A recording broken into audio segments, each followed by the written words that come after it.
Everyone, welcome to पवन वाग academy. I hope सब लोग अच्छे होंगे।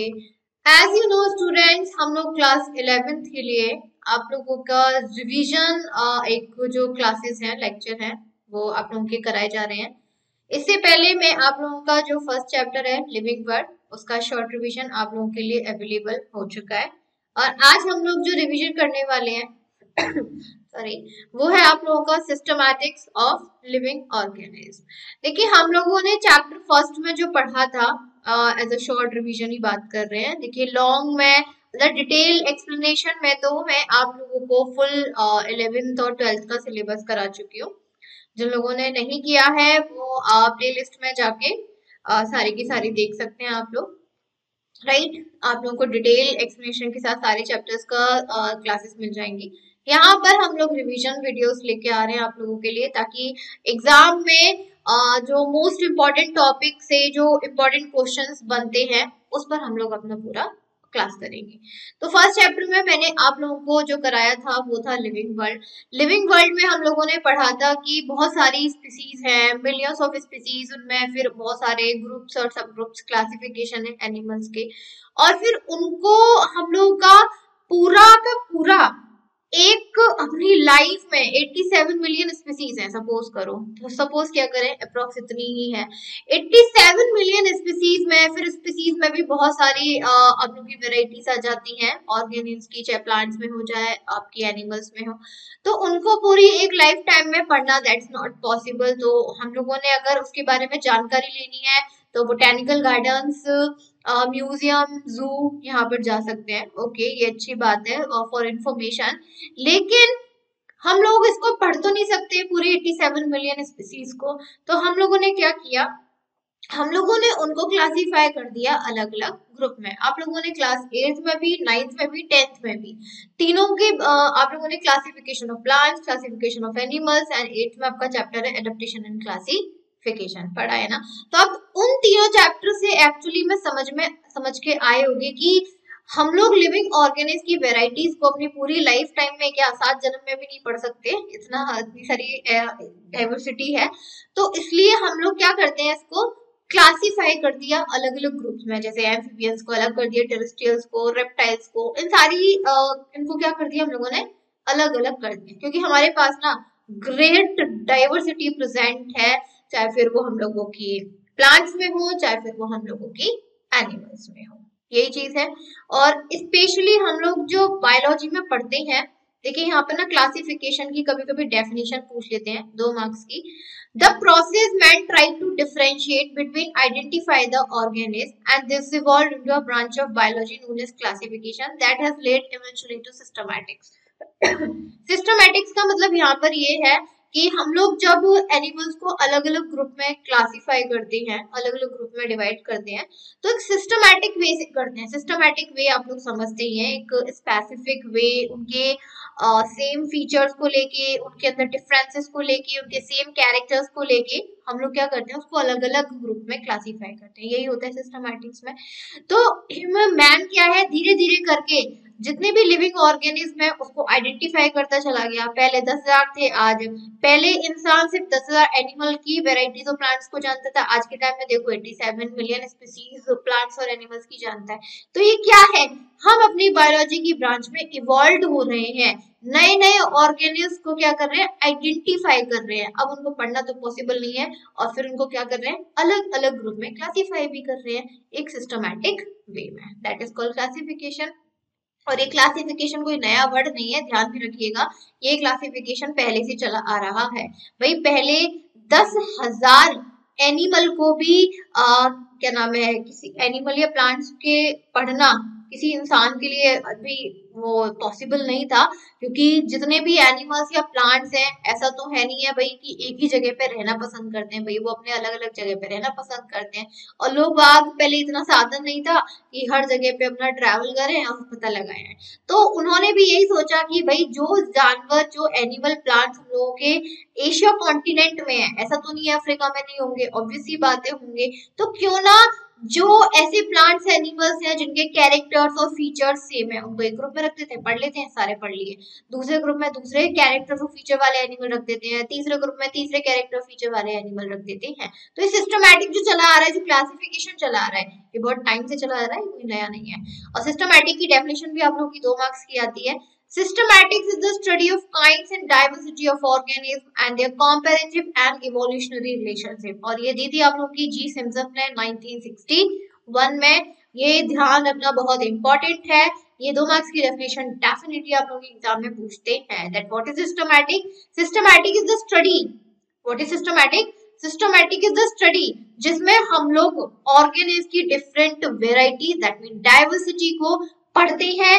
वो किस, हम एक एनिमल को दूसरे एनिमल से कंपेयर करते हैं, उनके डिफरेंसेस, कैरेक्टर्स, फीचर्स के बारे में जानते हैं, और कौन सा एनिमल किस तरीके से इवॉल्व होता है और किस किस ज्योग्राफिकल रीजन में होता है, इन सारी स्टडी को हम लोग बोलते हैं सिस्टमैटिक। एक होता है आप लोगों का टेक्सोनॉमी, राइट, ये तो रहा आप लोगों का सिस्टमैटिक। एक आता है टेक्सोनॉमी। अब देखिए टेक्सोनॉमी में क्या है। टेक्सोनॉमी की भी, ये भी आप लोगों की पूरी डेफिनेशन लिखी हुई है। Taxonomy meaning arrangement and norms meaning, ये मैं डेफिनेशन नहीं पढ़ूंगी भाई, डेफिनेशन हम लोगों को नहीं पढ़नी है, मुझे सिर्फ आप लोगों को पूरा बताना है और क्या क्या इंपॉर्टेंट है वो भी बताते चली हूँ। सिस्टमैटिक में मोस्ट इंपॉर्टेंट मार्क कर लीजिए, टेक्सोनॉमी की डेफिनेशन पर मोस्ट इंपॉर्टेंट मार्क कर लीजिए। यहाँ से डेफिनेटली क्वेश्चन आप लोगों के पूछ लिए जाते हैं, हर डेफिनेशन आई जाती है, ठीक है। अब देखिए व्हाट इज टेक्सोनॉमी, मैं सिर्फ आपको समझाऊंगी।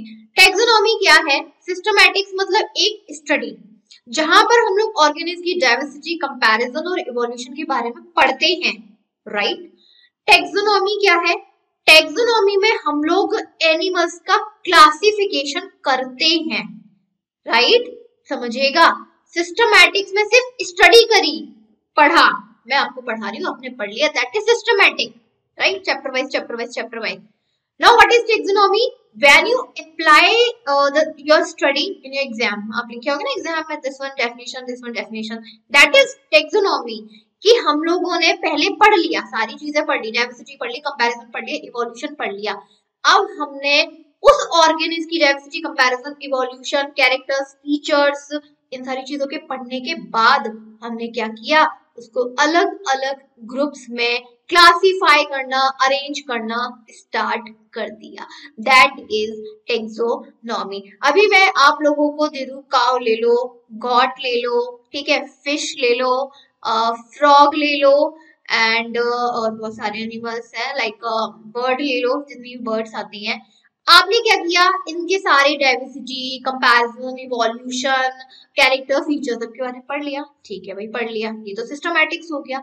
अब आपने कहा कि भाई काउ, गॉट जो है वो सेम कैरेक्टर फीचर्स शो कर रही है, तो आपने क्या किया, उसको एक ग्रुप में रख दिया।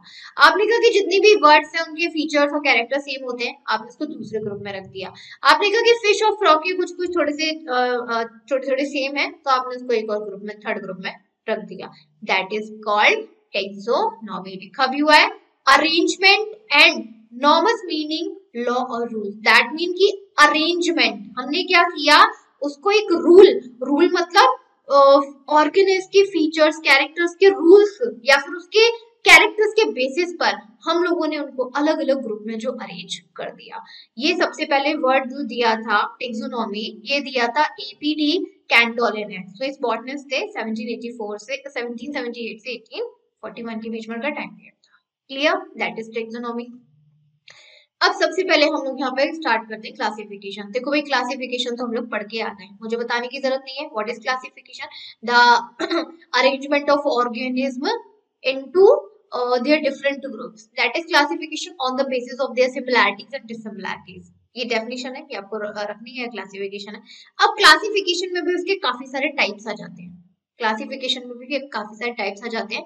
पहला टाइप हम लोग पढ़ते हैं आर्टिफिशियल क्लासिफिकेशन। यहाँ पर ना अपना 4 मार्क्स का क्वेश्चन आप लोगों का बन सकता है। पहले तो हो सकता है कि सिर्फ 2 मार्क्स की डेफिनेशन पूछे क्लासिफिकेशन की, तो वो लिख सकते हो, नो इश्यू। और 4 मार्क्स में अगर उनको लेंथी क्वेश्चन देना होगा तो वो क्या करेंगे, उसमें 4 मार्क्स का क्वेश्चन दे देंगे, उसमें दे देंगे write the definition of classification and its and also its type with detail explanation दे देंगे, वैसे ऑब्वियसली। तो यहाँ पर सबसे पहले जो क्लासिफिकेशन का टाइप आता है वो आता है बच्चा आर्टिफिशियल क्लासिफिकेशन। देखिए यहाँ पर पहले आपको डेफिनेशन लिखनी पड़ेगी, फिर कुछ एग्जाम्पल भी देने पड़ेंगे that what is artificial classification. यहाँ पर ऐसे क्लासिफिकेशन जो कि ऑब्जर्वेबल होते हैं और नॉन इवोल्यूशनरी होते हैं। मैंने क्या कहा, मैं पूरी समरी नहीं पढ़ूंगी भाई, समरी में डिटेल जो मैंने आपके चैप्टर कराए थे ना 11th में वो करा चुकी हूँ, वहां आप जाइए पूरा प्लेलिस्ट में सर्च मारिए, आपको पूरा चैप्टर मिल जाएगा with detail explanation. We are यहाँ पर अभी हम क्या कर रहे हैं, वन शॉट वीडियो का पूरा रिविजन कर रहे हैं, जहां पर इंपॉर्टेंट टॉपिक से रिलेटेड सारी चीजों को मैं आपको समझाऊंगी, समरी नहीं पढ़ने वाली हूँ, it will take lots of time and हमारे पास इतना टाइम नहीं है। Got it. देखिए आर्टिफिशियल क्लासिफिकेशन होते हैं जो कि ऑब्जर्वेबल और नॉन इवोल्यूशनरी होते हैं। इवोल्यूशन का मतलब तो जानते हैं ना बच्चा, मुझे शायद डिटेल में जाने की जरूरत नहीं है। इवोल्यूशन का मतलब क्या है कि जो धीरे धीरे करके ऑर्गेनिज्म अपनी हैबिट्स में, अपने बॉडी फीचर्स में, अपनी बॉडी शेप में, सारी चीजों में क्या हो रहे हैं, इवॉल्व हो रहे हैं, डेवलप्ड हो रहे हैं, दैट इज इवोल्यूशन। पहली बात, आर्टिफिशियल क्लासिफिकेशन में जो ऑर्गेनिज्म है वो इवोल्यूशन शो नहीं करते, वो इवोल्यूशन शो नहीं करेंगे, राइट। ऐसे क्लासिफिकेशन जिसमें वो इवोल्यूशन शो ना करे प्लस ऑब्जर्वेबल हो, कि उनमें यानी कि हम उनके ऑब्जर्वेशन फिजिकल अपीयरेंस के बेसिस पर जब हम उनको क्लासिफाई करते हैं, सपोज करो हैबिट के बेसिस पर, हैबिट कभी इवॉल्व नहीं होती है, हैबिट चेंज होती है। अब ये मत कहना मैम हैबिट बदलती नहीं है, इवॉल्व हो रही है, हैबिट चेंज होगी, आदत बदलती है, इवॉल्व नहीं होती है, ध्यान रखना। There is a lots of difference between evolution and change. Habit can change but not evolve. Like colour, colour क्या है आप लोगों का, ये भी चेंज हो सकता है बट इवॉल्व नहीं होता है, कलर चेंज हो जाएगा, इवॉल्व नहीं होगा, एटसेट्रा। तो ऐसे फिजिकल अपीयरेंस के बेसिस पर जो कि कभी इवॉल्व नहीं होते, चेंज हो सकते हैं लेकिन इवॉल्व नहीं होंगे, वो हमारे होते हैं आर्टिफिशियल क्लासिफिकेशन। दैट मीन किसी ऑर्गेनिज्म को हम उसकी हैबिट, कलर, राइट, जो फिजिकल अपीयरेंस दिख रहा है, जो नॉन इवोल्यूशनरी है, उसके बेसिस पर जब हम क्लासिफिकेशन करते हैं तो वो हो जाता है हम लोगों का आर्टिफिशियल क्लासिफिकेशन। क्लियर। दूसरा आता है आप लोगों का नेचुरल क्लासिफिकेशन। नेचुरल क्लासिफिकेशन में क्या होता है, नेचुरल क्लासिफिकेशन में ऐसा क्लासिफिकेशन, देखो नेचुरल क्लासिफिकेशन थोड़ा सा आर्टिफिशियल की तरह है। क्यों, आर्टिफिशियल में हम लोगों ने क्या देखा था, हैबिट देखी थी, हैबिट इसके साथ हम लोगों ने कलर भी देखा था। अभी आप लोग किसी जंगल में चले जाओ, ठीक है, नेचुरल जगह फॉरेस्ट जैसे हम लोगों ने मान लिया। अब इसमें हुआ क्या, अब हम लोगों ने इसमें क्या देखा कि सपोज करो कि दो एनिमल है, फर्स्ट एनिमल और सेकंड एनिमल, ठीक है, उनका बॉडी भी थोड़ा सा सेम सेम लग रहा है, राइट, उसकी आदतें भी थोड़ी सी सेम है, प्लस कलर भी थोड़ा सा ब्राउनिश ही होता है सारे। तो आप लोगों ने क्या किया, आप लोगों ने क्या, अरे ये दो जानवर का सेम सेम है, कहोगे कि नहीं कहोगे, मैं ये नहीं कह रही कि मतलब किसी साइंटिस्ट ने बताया ये नेचुरल, ये हम अपने बेसिस पर कर देते हैं। आपने दो एनिमल्स को देखा, चार हाथ है, चार हाथों, चार पैर है, चार पैरों से चल रहा है, प्लस ब्राउन कलर का है, हैबिट भी थोड़ा सा सेम है, खाने की कलर सेम है, बहुत सारी चीजें, तो आप क्या कह दोगे, अरे यार दोनों सेम ही तो लग रहे हैं, क्या डिफरेंस है, कहोगे कि नहीं कहोगे, that is natural classification, right. जैसे बैंथम और हुकर सिस्टम आया था, बैंथम और हुकर सिस्टम था, इन्होंने नेचुरल क्लासिफिकेशन एनिमल्स में किया था। जैसे यहाँ पर एक ले लो, एक मंकी ले लो, मैं एग्जांपल दे देती हूँ, मंकी ले लो, एक लंगूर ले लो, ऐप से बोलते शायद, लंगूर ले लो, दोनों की सेम आदतें होंगी, अपना टेल का यूज करके जंप करेंगे, एक पेड़ से दूसरे पेड़ पर, एक पेड़ से दूसरे पेड़ पर, करेंगे कि नहीं करेंगे, प्लस हाथ से जो उनके हाथ होंगे उससे खाना खाएंगे, केले ही खाते हैं ज्यादातर, प्लस उनका कलर भी थोड़ा सा सेम होगा, मंकी का ब्राउन है तो उसका भी थोड़ा सा ब्राउनिश होता है, राइट, और बॉडी शेप और स्ट्रक्चर भी सेम है, थोड़ी हैबिट भी सेम है, कलर भी सेम है, तो व्हाट आप क्या कहोगे, अरे बंदर ही तो है, आप मतलब भले ही आपको पता है कि ये बंदर है वो लंगूर है, लेकिन आप क्या कहते हैं दोनों सेम ही तो है, क्या है यार, बस अलग अलग है, यही तो कह देते हो, that is natural classification. Clear. एक होता है आप लोगों का phylogenetic, third one is phylogenetic classification.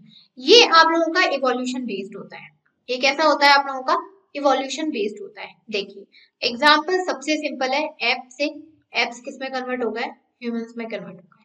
Phylogenetic, genetic के नाम से समझ जाना चाहिए, जेनेटिक यानी कि जीन, जेनेटिक तो सेम है, राइट, उनके जो अंदर जीन है वो सेम है, लेकिन वो इवॉल्व हो गए थोड़े से। जैसे एप होता, एप था, वो धीरे धीरे धीरे धीरे करके किस में कन्वर्ट हो गया, आज प्रेजेंट टाइम पर ह्यूमंस में कन्वर्ट हो गए। हम कहते हैं ना हम लोग बंदर से, हम बंदर मतलब एप हमारे एंसेस्टर्स रहे हैं, उनसे इवॉल्व होके आए हैं, यानी कि जेनेटिक सेम था। आपको पता है ना कि एप और ह्यूमंस के बीच में 99% डीएनए मैच करता है, 99, ये भी नहीं कह रही 90, 95, 99% बहुत होता है। एप और ह्यूमंस का जो जेनेटिक है 99% क्या होता है, मैच करता है। बस डिफरेंस कितना आया कि धीरे धीरे करके जैसे हमारा एनवायरमेंट बदलता चला गया, हमारा सराउंडिंग चेंज हो गया, वैसी वैसी करके ऐप ने अपनी आदतों को, बहुत सारी बॉडी के फीचर्स को, बॉडी की शेप को हर तरीके से चेंज कर लिया और आज के प्रेजेंट टाइमिंग पर हम लोग किसमें बदल गए, ह्यूमंस में कन्वर्ट हो गए। क्लियर, ये होते हैं फाइलोजेनेटिक। नेक्स्ट आ जाते हैं 3 डोमेन्स ऑफ लाइफ, हमारी लाइफ के 3 डोमेन्स। एक सेकेंड, हाँ चलिए फर्स्ट वन देखिए यहाँ पर ये आप लोगों का 3 मार्क्स या 4 मार्क्स में आता है, ये वाला है ना 3 डोमेन्स ऑफ लाइफ, लिखने के लिए आता है एग्जाम में, वो भी 4 मार्क्स में। फर्स्ट है believe that life originated on earth, it is very simple form. यहाँ पे पहला जो डोमेन दिया हुआ है वो ये दिया गया है कि जब हम लोगों की लाइफ फर्स्ट टाइम इस अर्थ पर ओरिजिनेट हुई थी तो बहुत ही सिंपल फॉर्म में थी। आप लोगों ने पढ़ा भी होगा कि पहले हम लोग सिर्फ ऑर्गेनिक कंपाउंड्स की फॉर्म में थे, राइट, ऑर्गेनिक कंपाउंड्स हुआ करते थे, वो भी सी या रिवर्स के अंदर। वो ऑर्गेनिक कंपाउंड धीरे धीरे करके एक दूसरे से क्या नाम है, रिएक्ट करना स्टार्ट कर दिए। फिर हम लोगों के प्राइमरी सेल्स की फॉर्मेशन हुई, प्राइमरी सेल्स और ज्यादा कंबाइन होने लगे अपने अपने आप ही।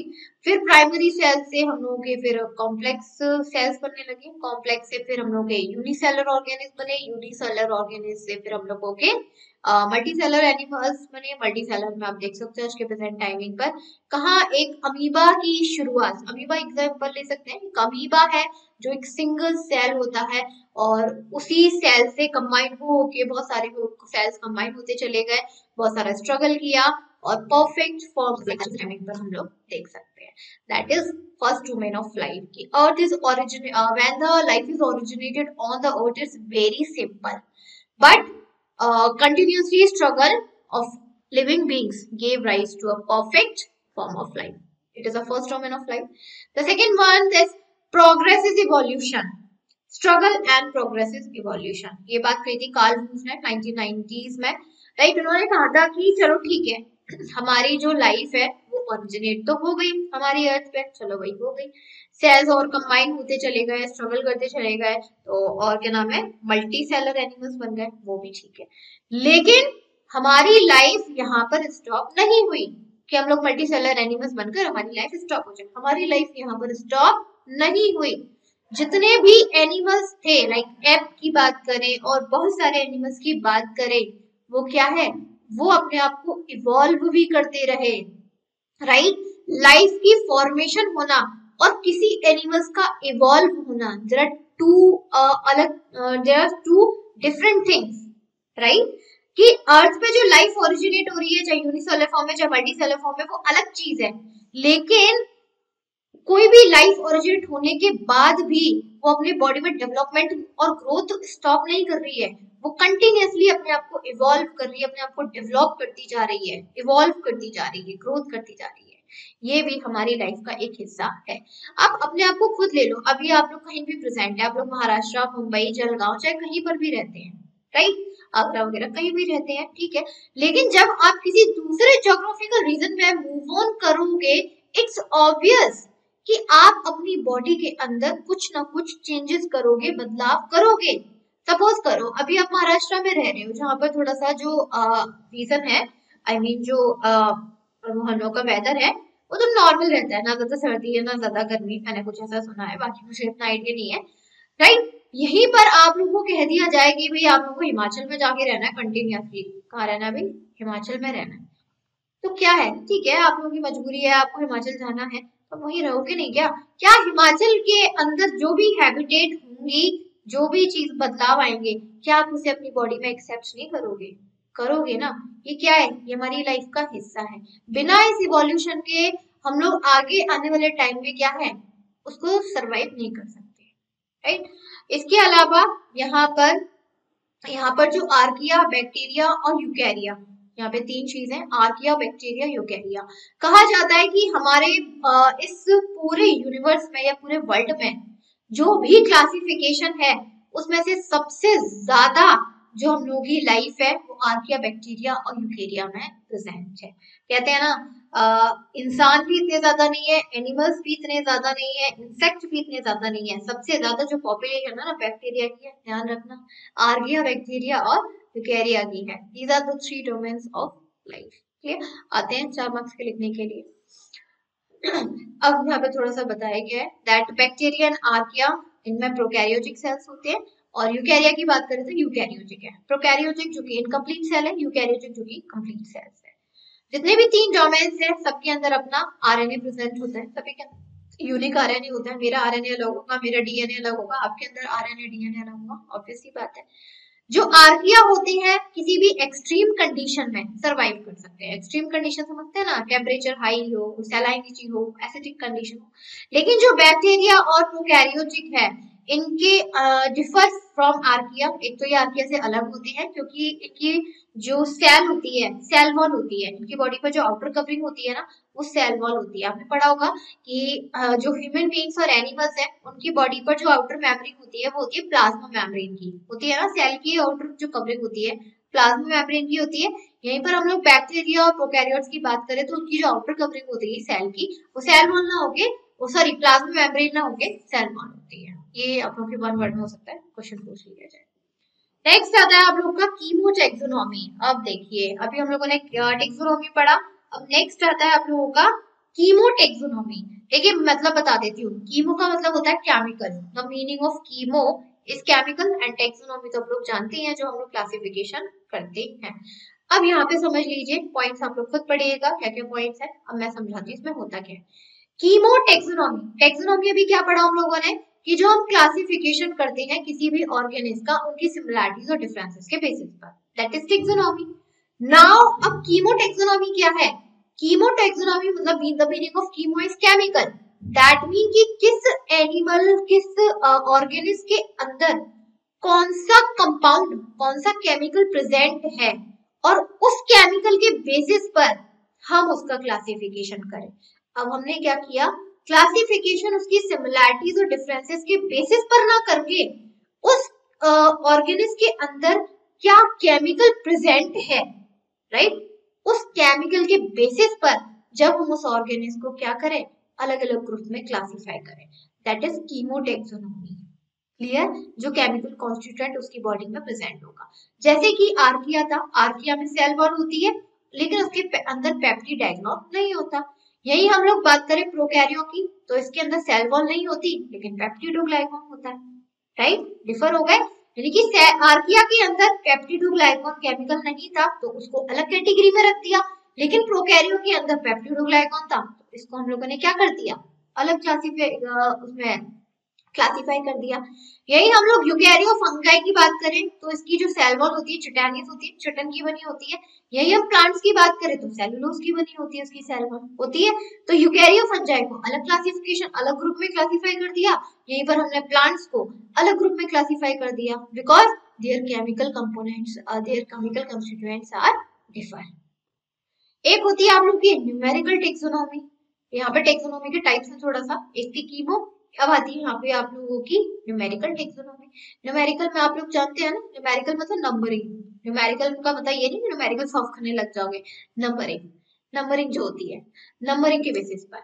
अब यहाँ पर देखिए नंबरिंग के बेसिस पर कैसे, कि सपोज करो अभी मैंने आप लोगों को बताया कि जो बैक्टीरिया है उसकी जो पॉपुलेशन है सबसे ज्यादा है comparison to all other groups, right. यही हम लोग बात कर रहे हैं थोड़ा सा इंसेक्ट्स की, थोड़ा सा कम है, कुछ और पॉपुलेशन होगी, मैं ये नहीं करी। सपोज करो बैक्टीरिया की 1 मिलियन है, एक सपोज करके ले लेते हैं तभी हम लोग समझ पाएंगे। इंसेक्ट्स की हम लोगों ने सपोज करो 50,000 ले ली, मैंने 50,000 इंसेक्ट्स की पॉपुलेशन ले ली। एक और ले लेते हैं, क्या ले, फंगस ले लें, फंगस ठीक है। फंगस की सपोज करो ज्यादा नहीं है 30,000 ले ली मैंने, 30,000 मैंने उसकी पॉपुलेशन ले ली। अब क्या किया, इंसेक्ट जो भी होंगे, भाई इंसेक्ट में बहुत सारी वेराइटीज होती है, होते कि नहीं होती, इंसेक्ट एक ग्रुप है लेकिन इंसेक्ट के ग्रुप के अंदर भी तो सब ग्रुप्स होंगे, होंगे कि नहीं होंगे। इंसेक्ट के अंदर जैसे कॉकरोच का ग्रुप अलग होगा, बटरफ्लाई का ग्रुप अलग होगा, मॉथ का ग्रुप अलग होगा, इंसेक्ट्स, लेकिन इंसेक्ट इज अ ग्रुप। लेकिन उस इंसेक्ट के अंदर भी बहुत सारी डिफरेंट वेराइटीज होंगी तो उनको भी सब ग्रुप में डिवाइड करेंगे, करेंगे कि नहीं करेंगे? तो उन सब ग्रुप्स में भी अलग अलग नंबरिंग होगी। तो जब नंबरिंग के बेसिस पर, यानी कि उनके कैरेक्टर्स की क्वांटिफिकेशन पर, राइट, यानी कि उनके अंदर क्या क्या कैरेक्टर हैं, कितने कैरेक्टर दूसरे इंसेक्ट के कैरेक्टर से मैच कर रहे हैं, इसके बेसिस पर जब हम क्लासिफिकेशन करते हैं ना, तब हम बोलते हैं न्यूमेरिकल टेक्सोनॉमी। अब एक और मैं थोड़ा सा समझाती हूँ और डिटेल में। सपोज करो ये इंसेक्ट 1, ठीक है, ये इंसेक्ट 2, ये इंसेक्ट 3, इंसेक्ट 4 इंसेक्ट ले लेते हैं, ये इंसेक्ट 4, मैंने 4 इंसेक्ट ले ली। अब यहाँ पे मैंने इंसेक्ट 1 के कैरेक्टर्स को काउंट किया, तो यहाँ पे सपोज करो मैंने इसके 50 कैरेक्टर को काउंट किया। अब मैं इसके 50 कैरेक्टर को, राइट, इंसेक्ट 2, थर्ड, फोर्थ से कंपेयर करूंगी। मैंने देखा कि इसके 50 कैरेक्टर और इस थर्ड इंसेक्ट के 45 कैरेक्टर मैच कर रहे हैं। तो मैंने क्या किया, फर्स्ट और थर्ड इंसेक्ट को एक ग्रुप में रख दिया। अब मैंने सेकंड इंसेक्ट लिया, इसके 40 कैरेक्टर, राइट, और इंसेक्ट 4 के सपोज करो यहाँ पर कितने 30 कैरेक्टर मैच कर रहे हैं, काफी मैच कर रहे हैं, राइट। तो मैंने क्या करूंगी, मैं इंसेक्ट सेकंड और फोर्थ को अलग ग्रुप में कर दूंगी। मैंने क्या किया, मैंने इंसेक्ट्स के ही ग्रुप में उनके कैरेक्टर्स की क्वांटिटी को पूरा फाउंड आउट किया, देन उनको अपने अलग अलग क्लासिफाई कर दिया। इसको हम लोग क्या बोलते हैं, न्यूमेरिक ऑर्गेनिज्म। क्लियर? ये सबसे पहले प्रपोज किया था सॉक्युलेंट स्मीथ ने 1963 में। नेक्स्ट आता है आप लोगों का cladogram. Now what is cladogram? देखिए ये हम लोग की एक ब्रांच होती है जिसमें हम लोगों ने 3 डोमेन पढ़े थे ना, 3 डोमेन अभी पढ़े थे।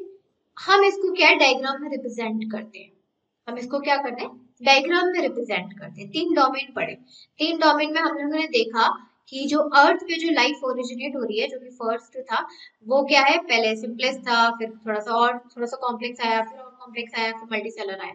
जब हम इसको एक ग्राफ, डायग्राम, किसी भी तरीके से रिप्रेजेंट करें, राइट, एक रिलेशनशिप को हम क्या करें, डायग्राम के थ्रू रिप्रेजेंट करें, तो वो होता है हम लोग का क्लैडोग्राम। नेक्स्ट आता है आप लोगों का जो वर्ड है, दैट इज फाइलोगेमी। फाइलोगेमी, यहाँ पे देखिए इवोल्यूशनरी रिलेशनशिप ऑफ ऑर्गेनिज्म। देखिए हम लोगों के बहुत सारे एनिमल्स प्रेजेंट है, बहुत डाइवर्सिटी प्रेजेंट है एनिमल्स और प्लांट्स की इस अर्थ पर। तो सारे एनिमल्स क्या कर रहे हैं, इवॉल्व भी कर रहे हैं। अब आप एक बात बताइए, जब यहाँ पर सपोज करो मैंने 10 एनिमल्स ले लिए एक जगह, पर्टिकुलर प्लेस के, मैंने 10 एनिमल्स ले लिए। अब इन 10 एनिमल्स ऑब्वियसली बात है इवॉल्व भी कर रहे होंगे, तो कहीं ना कहीं इनमें से 2-3 एनिमल्स कुछ ऐसे होंगे जिनकी इवोल्यूशन की जो प्रोसेस होगी कहीं ना कहीं एक दूसरे से मैच कर रही होगी, कहीं ना कहीं वो एक दूसरे से किसी ना किसी रिलेशन के थ्रू क्या होंगे, वो अटैच होंगे।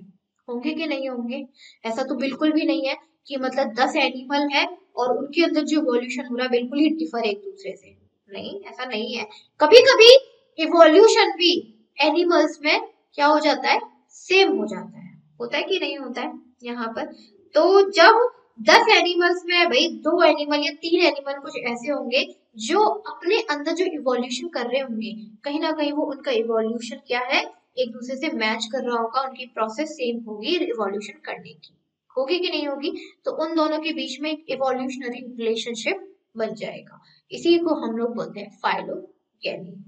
इसी को हम लोग क्या बोलते हैं यहाँ पर, फाइलोगेनी कहते हैं। कि जहाँ पे कोई भी 10 एनिमल है, चाहे फिर वो अलग ग्रुप के हैं, चाहे अलग स्पीसीज के हैं, चाहे अलग कैटेगरी के हैं, अलग कैटेगरी के हैं, तो कहीं ना कहीं उन ग्रुप्स के कुछ 2, 3, 4, 5 एनिमल्स ऐसे होंगे जो सेम प्रोसेस के थ्रू इवॉल्व हो रहे होंगे, जिसे हम लोग बोलते हैं इवोल्यूशनरी रिलेशनशिप, राइट। और वो कहीं ना कहीं अपने आप को क्या बोल देते हैं, ज्वाइंट कर लेते हैं, अपने आप को एक दूसरे से कांटेक्ट में ले आते हैं because of their evolutionary relationship and they grow with same process of evolution. It is called phylogeny. और ये हमारा जो सिस्टम है ना कहीं उनकी सिमिलैरिटीज को पढ़ने में भी हेल्प करता है। जो फाइलोजेनेटिक रिलेशनशिप बनता है ना, इवोल्यूशनरी रिलेशनशिप बनता है किसी भी 2 एनिमल्स का, कहीं ना कहीं वो हम लोगों का उनकी सिमिलैरिटीज को भी समझने में हेल्प करता है। ध्यान रखिएगा, अगर कोई दो एनिमल दो ग्रुप के या फिर कैसे भी हैं, हमें नहीं पता, बस हमने देख लिया दो एनिमल है, हमें नहीं पता वो कौन से ग्रुप से बिलोंग करते हैं कौन से नहीं करते, और सेम इवोल्यूशन प्रोसेस के थ्रू इवॉल्व हो रहे हैं।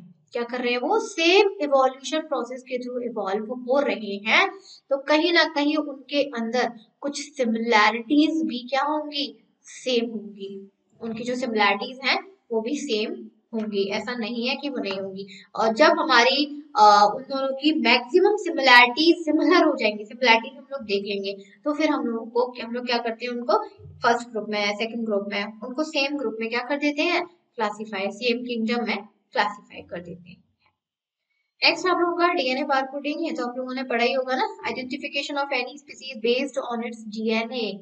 पता है ना, ये तो आप लोग मूवीज में, वेब सीरीज में, टीवीज में कभी भी देखते होंगे कि भाई किसी का बेबी है, पता नहीं चल पा रहा किसका है, दो लोगों पे शक हो रहा है, तो उस बेबी के डीएनए को हम लोग क्या करेंगे? उन दोनों पर्सन से मैच कर देंगे, जिससे मैच हो जाएगा वो उसी के साथ, मतलब उसी का बेटा होगा। पता है कि नहीं होता? सो what is DNA barcoding? It is the identification of any species based on its DNA. इसमें तो मुझे ज्यादा समझाने की जरूरत नहीं है, हमारी बॉडी का हर एक पर्सन का अलग अलग डीएनए होता है, जिसका डीएनए जिससे मैच हो जाएगा वो उसी के भाई बहन माता पिता कुछ भी होते हैं। और ये अच्छा भी है कि भाई कौन सी स्पीसीज मतलब कौन सा एनिमल किस स्पीसीज से बिलोंग करता है, राइट, या फिर कौन सा स्पीसीज किस एंसेस्टर से इवॉल्व होके आया है, राइट, उनके बीच में हम लोग डिफरेंस पता लगा सकते हैं। जैसे एग्जांपल लो, सपोज करो दो एनिमल है, ठीक है, दो एनिमल हमें कोई नए मिले, नया, भाई नो, जो साइंटिस्ट और रिसर्चर्स होते हैं उनको तो भाई नए एनिमल मिलते ही रहते हैं, जंगल में चले जाओ कितने नए एनिमल मिलेंगे, ऑब्वियस सी बात है उनको भी मिलते हैं। तो एक एग्जांपल ले लिया, जैसे हम लोगों को दो एनिमल मिले, उनको क्या हुआ? उनको दो एनिमल मिले। अब यहाँ पर उन्होंने थोड़े से उसके कैरेक्टर्स, फीचर्स, सिमिलैरिटीज के बारे में पढ़ा, ठीक है। अब उन्होंने कहा कि भाई हम लोगों को शक है कि ये फर्स्ट स्पीसीज या फिर सेकंड स्पीसीज से बिलोंग करते हैं, लेकिन वो कंफ्यूज है, उनको नहीं पता, तो उन्होंने क्या किया? इस स्पीसीज के एक एनिमल का डीएनए ले लिया और इन दोनों का डीएनए ले लिया, मैच कर दिया। अगर मैच कर जाए तो इस स्पीसीज से बिलोंग करते हैं, अगर इससे मैच नहीं किया तो दूसरे से कर ही जाएगा, नहीं करा तो भाई और स्पीसीज का डीएनए मैच करवाते हैं, किसी ना किसी से तो करेगा ही ना। तो इस तरीके से हमारे पास जितने भी न्यू एनिमल्स मिलते हैं कहीं पर भी कैसे भी, हम उनको इजीली उनके डीएनए चेक करके, डीएनए के थ्रू हम उसके स्पीसीज का पता लगा सकते हैं या फिर उसके एंसेस्टर का पता लगा सकते हैं। That is DNA barcoding. और ये सिर्फ एनिमल्स में नहीं है, ह्यूमंस में तो बहुत ही ज्यादा चलता है। चलता है कि नहीं चलता? चोर को पकड़ने के लिए, किसी के माँ बाप का पता लगाने के लिए, किसी के भाई बहन का पता लगाने के लिए, सबके लिए चलता है, इट्स कॉमन। यहाँ पर इसमें क्या होता है, जो डीएनए बारकोडिंग है ना, इसमें दो आपके बेसिक स्टेप्स होते हैं। पहला है कि डीएनए कोई भी स्पीसीज है उसका डीएनए कलेक्ट करते हैं, और दूसरा है कि हम लोगों के पास जो न्यू एनिमल का कोई भी सीक्वेंस है, राइट, उससे मैच करते हैं, देन फिर आइडेंटिफाई कर देते हैं। और इसकी काफी सारी एप्लीकेशन है कि भाई कोई भी एंडेंजर्ड स्पीसीज है उसके बारे में पता लगाने के लिए, नेचुरल रिसोर्सेज को पता प्रिजर्व करने के लिए, एग्रीकल्चर में पेस्ट कंट्रोल के लिए, डिसीज वेक्टर के लिए, कौन सी डिसीज किस एनिमल से हुई है, इसका डीएनए ये था, ये इस तरीके से क्योर हो सकता है, हेल्थ प्रोडक्ट बनाने के लिए, या फिर मेडिसिनल प्लांट्स में भी इसका काफी सारा यूज। के बाद आता है आप लोगों का टेक्सोनोमिक कैटेगरीज। टेक्सोनोमिक कैटेगरीज में हम लोग उसकी कैटेगरीज के बारे में पढ़ेंगे। यहाँ पे आप लोग की टेक्सोनोमिक कैटेगरीज में ये तीन होती है कि जो हम लोग का एक होता है टेक्सोनोमिक, जो टेक्सोनोमिक कैटेगरी एक्चुअली में होती क्या है? टेक्सोनोमिक कैटेगरी का मतलब है कि हम टेक्सोनोमी यानी कि किसी भी एनिमल्स की सिमिलैरिटीज और डिससिमिलैरिटीज के बेसिस पर जो हम लोग एनिमल्स का अरेंजमेंट करते हैं अलग अलग ग्रुप में, करते कि नहीं करते हैं? इसके अंदर हमें हियरार्की की जरूरत होती है। हियरार्की का मतलब होता है यहाँ पर कि कोई भी एनिमल है तो सबसे पहले हम लोग क्या करेंगे, उसकी सिमिलैरिटीज और डिससिमिलैरिटीज को क्या करते हैं, हम लोग उसका क्लासीफाई करते हैं। फिर हियरार्की में आपके सीक्वेंस होते हैं, 7 सीक्वेंस होते हैं, kingdom, division, class, order, family, genus, species. Hierarchy में 7 आपके लोगों के सीक्वेंस होता है।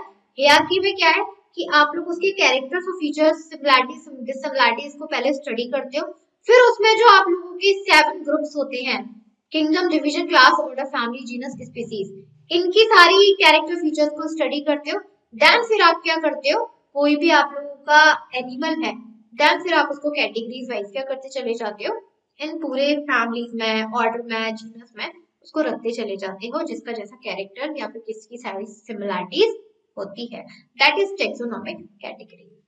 ओके, आई होप यहाँ इतना आप लोगों को क्लियर हो रहा है।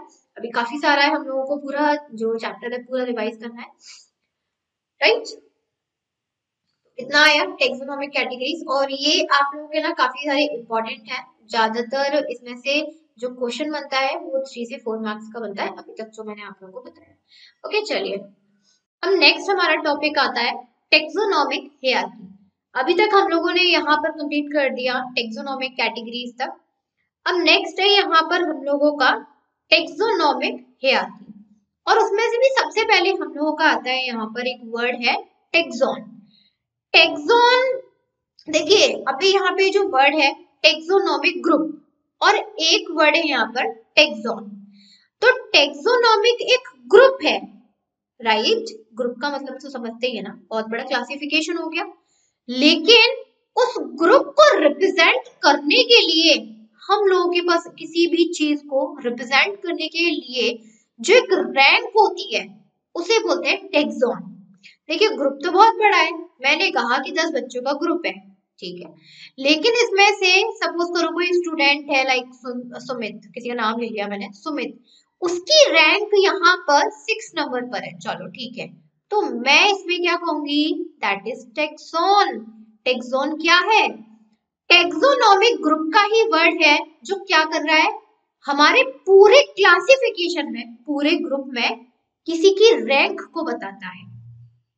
और ये जो हमारा जो क्लासिफिकेशन है जो कि H.J. लैम्ब 1948 में दिया था, इन्होंने प्लांट किंगडम में अलग अलग रैंक होती है। Plant kingdom is a group, पता है ना, प्लांट किंगडम एक बहुत बड़ा ग्रुप है जिसमें बहुत सारे प्लांट्स आते हैं, लेकिन हर एक प्लांट की अपनी अलग अलग रैंक है।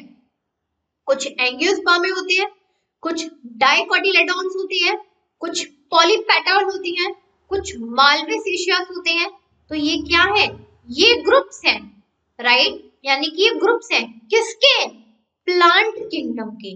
लेकिन इनकी कुछ ना कुछ रैंक भी तो होगी कि भाई पहले हम लोगों के सिंपल प्लांट्स आए, पहले क्या आए, सिंपल प्लांट्स आए जिसमें कोई फ्लावर्स नहीं था, कोई सीड्स नहीं था, यहाँ तक कि उसमें ब्रांचेस स्टेम्स भी इतनी स्ट्रेंथफुल नहीं थी।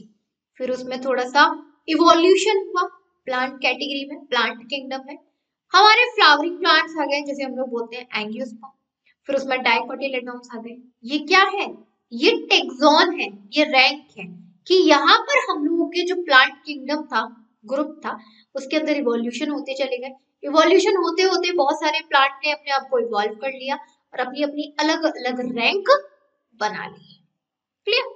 चलिए नेक्स्ट है यहाँ पर यूनिट्स ऑफ क्लासिफिकेशन। देखिए एज ए स्टूडेंट हम लोग को थोड़ा सा जल्दी जल्दी करना है, तो बहुत डीपली तो हमने जा नहीं सकते हैं, बाकी का डीपली मैंने आप लोगों को पढ़ाई हुआ है, वो आप मेरे जो बिल्कुल लेंथी चैप्टर्स है, लेंथी एक्सप्लेनेशन है, उसमें आप देख सकते हैं। चलिए देखिए क्लासिफिकेशन तो काफी पढ़ लिया, तो अब वो क्लासिफिकेशन की यूनिट्स पढ़ लेते हैं। और क्लासिफिकेशन की जो यूनिट होती है वो होती है स्पीसीज। देखिए यहाँ पर ध्यान रखिएगा, अगर मैं थोड़ा सा इसको एक बायोलॉजी के कॉन्सेप्ट से, बायोलॉजी पढ़ रहे हैं, आई मीन टू से थोड़ा सा लिविंग ऑर्गेनिज्म के कॉन्सेप्ट से रिलेट करूँ, अगर मैं आपसे क्वेश्चन पूछूं what is the structure and functional unit of any living organism, what will be your answer, the answer is cell.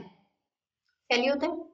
अब यहाँ पे सेम है कि जब कभी भी हमारे पास सपोज करो कोई न्यू एनिमल हमें फाउंड आउट हुआ, ओके, कोई न्यू एनिमल फाउंड आउट हुआ, न्यू एनिमल फाउंड आउट होने के बाद हम उसके बारे में पता लगाते हैं सब कुछ, इसकी habits, food, geographical region, everything.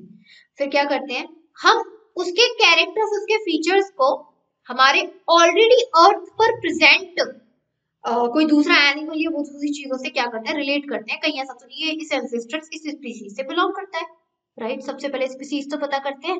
So the unit of classification is species. ये एक नेचुरल टेक्सोनोमिक यूनिट है, राइट, बिलो जीनस, जो कि जीनस से नीचे आती है, एंड ये हमारी एक बेसिक यूनिट भी मानी जाती है, क्योंकि अगर हमारे पास कोई भी नया एनिमल फाउंड आउट हो रहा है या कोई भी है, कोई भी रिसर्चर है, कोई साइंटिस्ट है, आप उसको ये एनिमल बोल दो नहीं समझेगा, अब आप बोलो कि लाइन जो कि सॉरी टाइगर जो कि पैंथर स्पीसीज का है तो तुरंत समझ जाएगा, राइट? क्यों? क्योंकि उसे उसकी स्पीसीज पता चली। जो साइंटिस्ट और रिसर्चर्स होते हैं ना, वो कभी एनिमल्स के फीचर्स नहीं पढ़ते, इस एनिमल का ये फीचर है, ये कैरेक्टर है, ये फूड हैबिट है, ये ज्योग्राफिकल रीजन है। क्या पढ़ते हैं? वो हर एक एनिमल की स्पीसीज के कैरेक्टर्स और फीचर्स पढ़ते हैं। ठीक, अब आप उन्हें ना कोई भी एनिमल दे दो और उस एनिमल की स्पीसीज बता दो, वो तुरंत समझ जाएंगे, अरे ये तो ये है। क्यों? क्योंकि वो हर एक एनिमल का कैरेक्टर फीचर्स नहीं पढ़ते, सिमिलैरिटीज नहीं पढ़ते हैं, they will study about their species कि वो किस एंसेस्टर से बिलोंग हो गया है, किस स्पीसीज से बिलोंग करते हैं और आने वाली जनरेशन में क्या एवोल्यूशन आ सकता है। So the basic unit of classification is species. यही था। यहाँ पे काफी सारे नाम दिए हुए हैं, देखिए यहाँ पे कैटेगरी है, ये टेक्सॉन दिए हुए हैं प्लांट और एनिमल के, ये आप याद कर सकते हैं, इसमें क्या बताना। उसके बाद हम लोगों का यहाँ पर आता है जीनस। देखिए यहाँ पर आपको जो समरी है वो तो बहुत मिलेगी, ठीक है, लेकिन मुझे आपको जो मेन समझाने हैं वो है टॉपिक। मुझे यहाँ समरी नहीं समझानी, समरी में ऑलरेडी आप लोगों को बहुत समझा चुकी हूँ, बहुत सारी A to Z मैंने हर एक वर्ड का मतलब आप लोगों को बताया है। अभी जो हम लोगों का ये पूरा रिवीजन वाला कंसेप्ट चल रहा है, ये चल रहा है आप लोगों के टॉपिक को समझने का, क्योंकि जहां आप टॉपिक समझ गए, समरी आप अपने आप बना सकते हो। यू आर इन 11th और 10th में ही आप लोगों को समरी लिखना आ जाना चाहिए on the basis of your topic.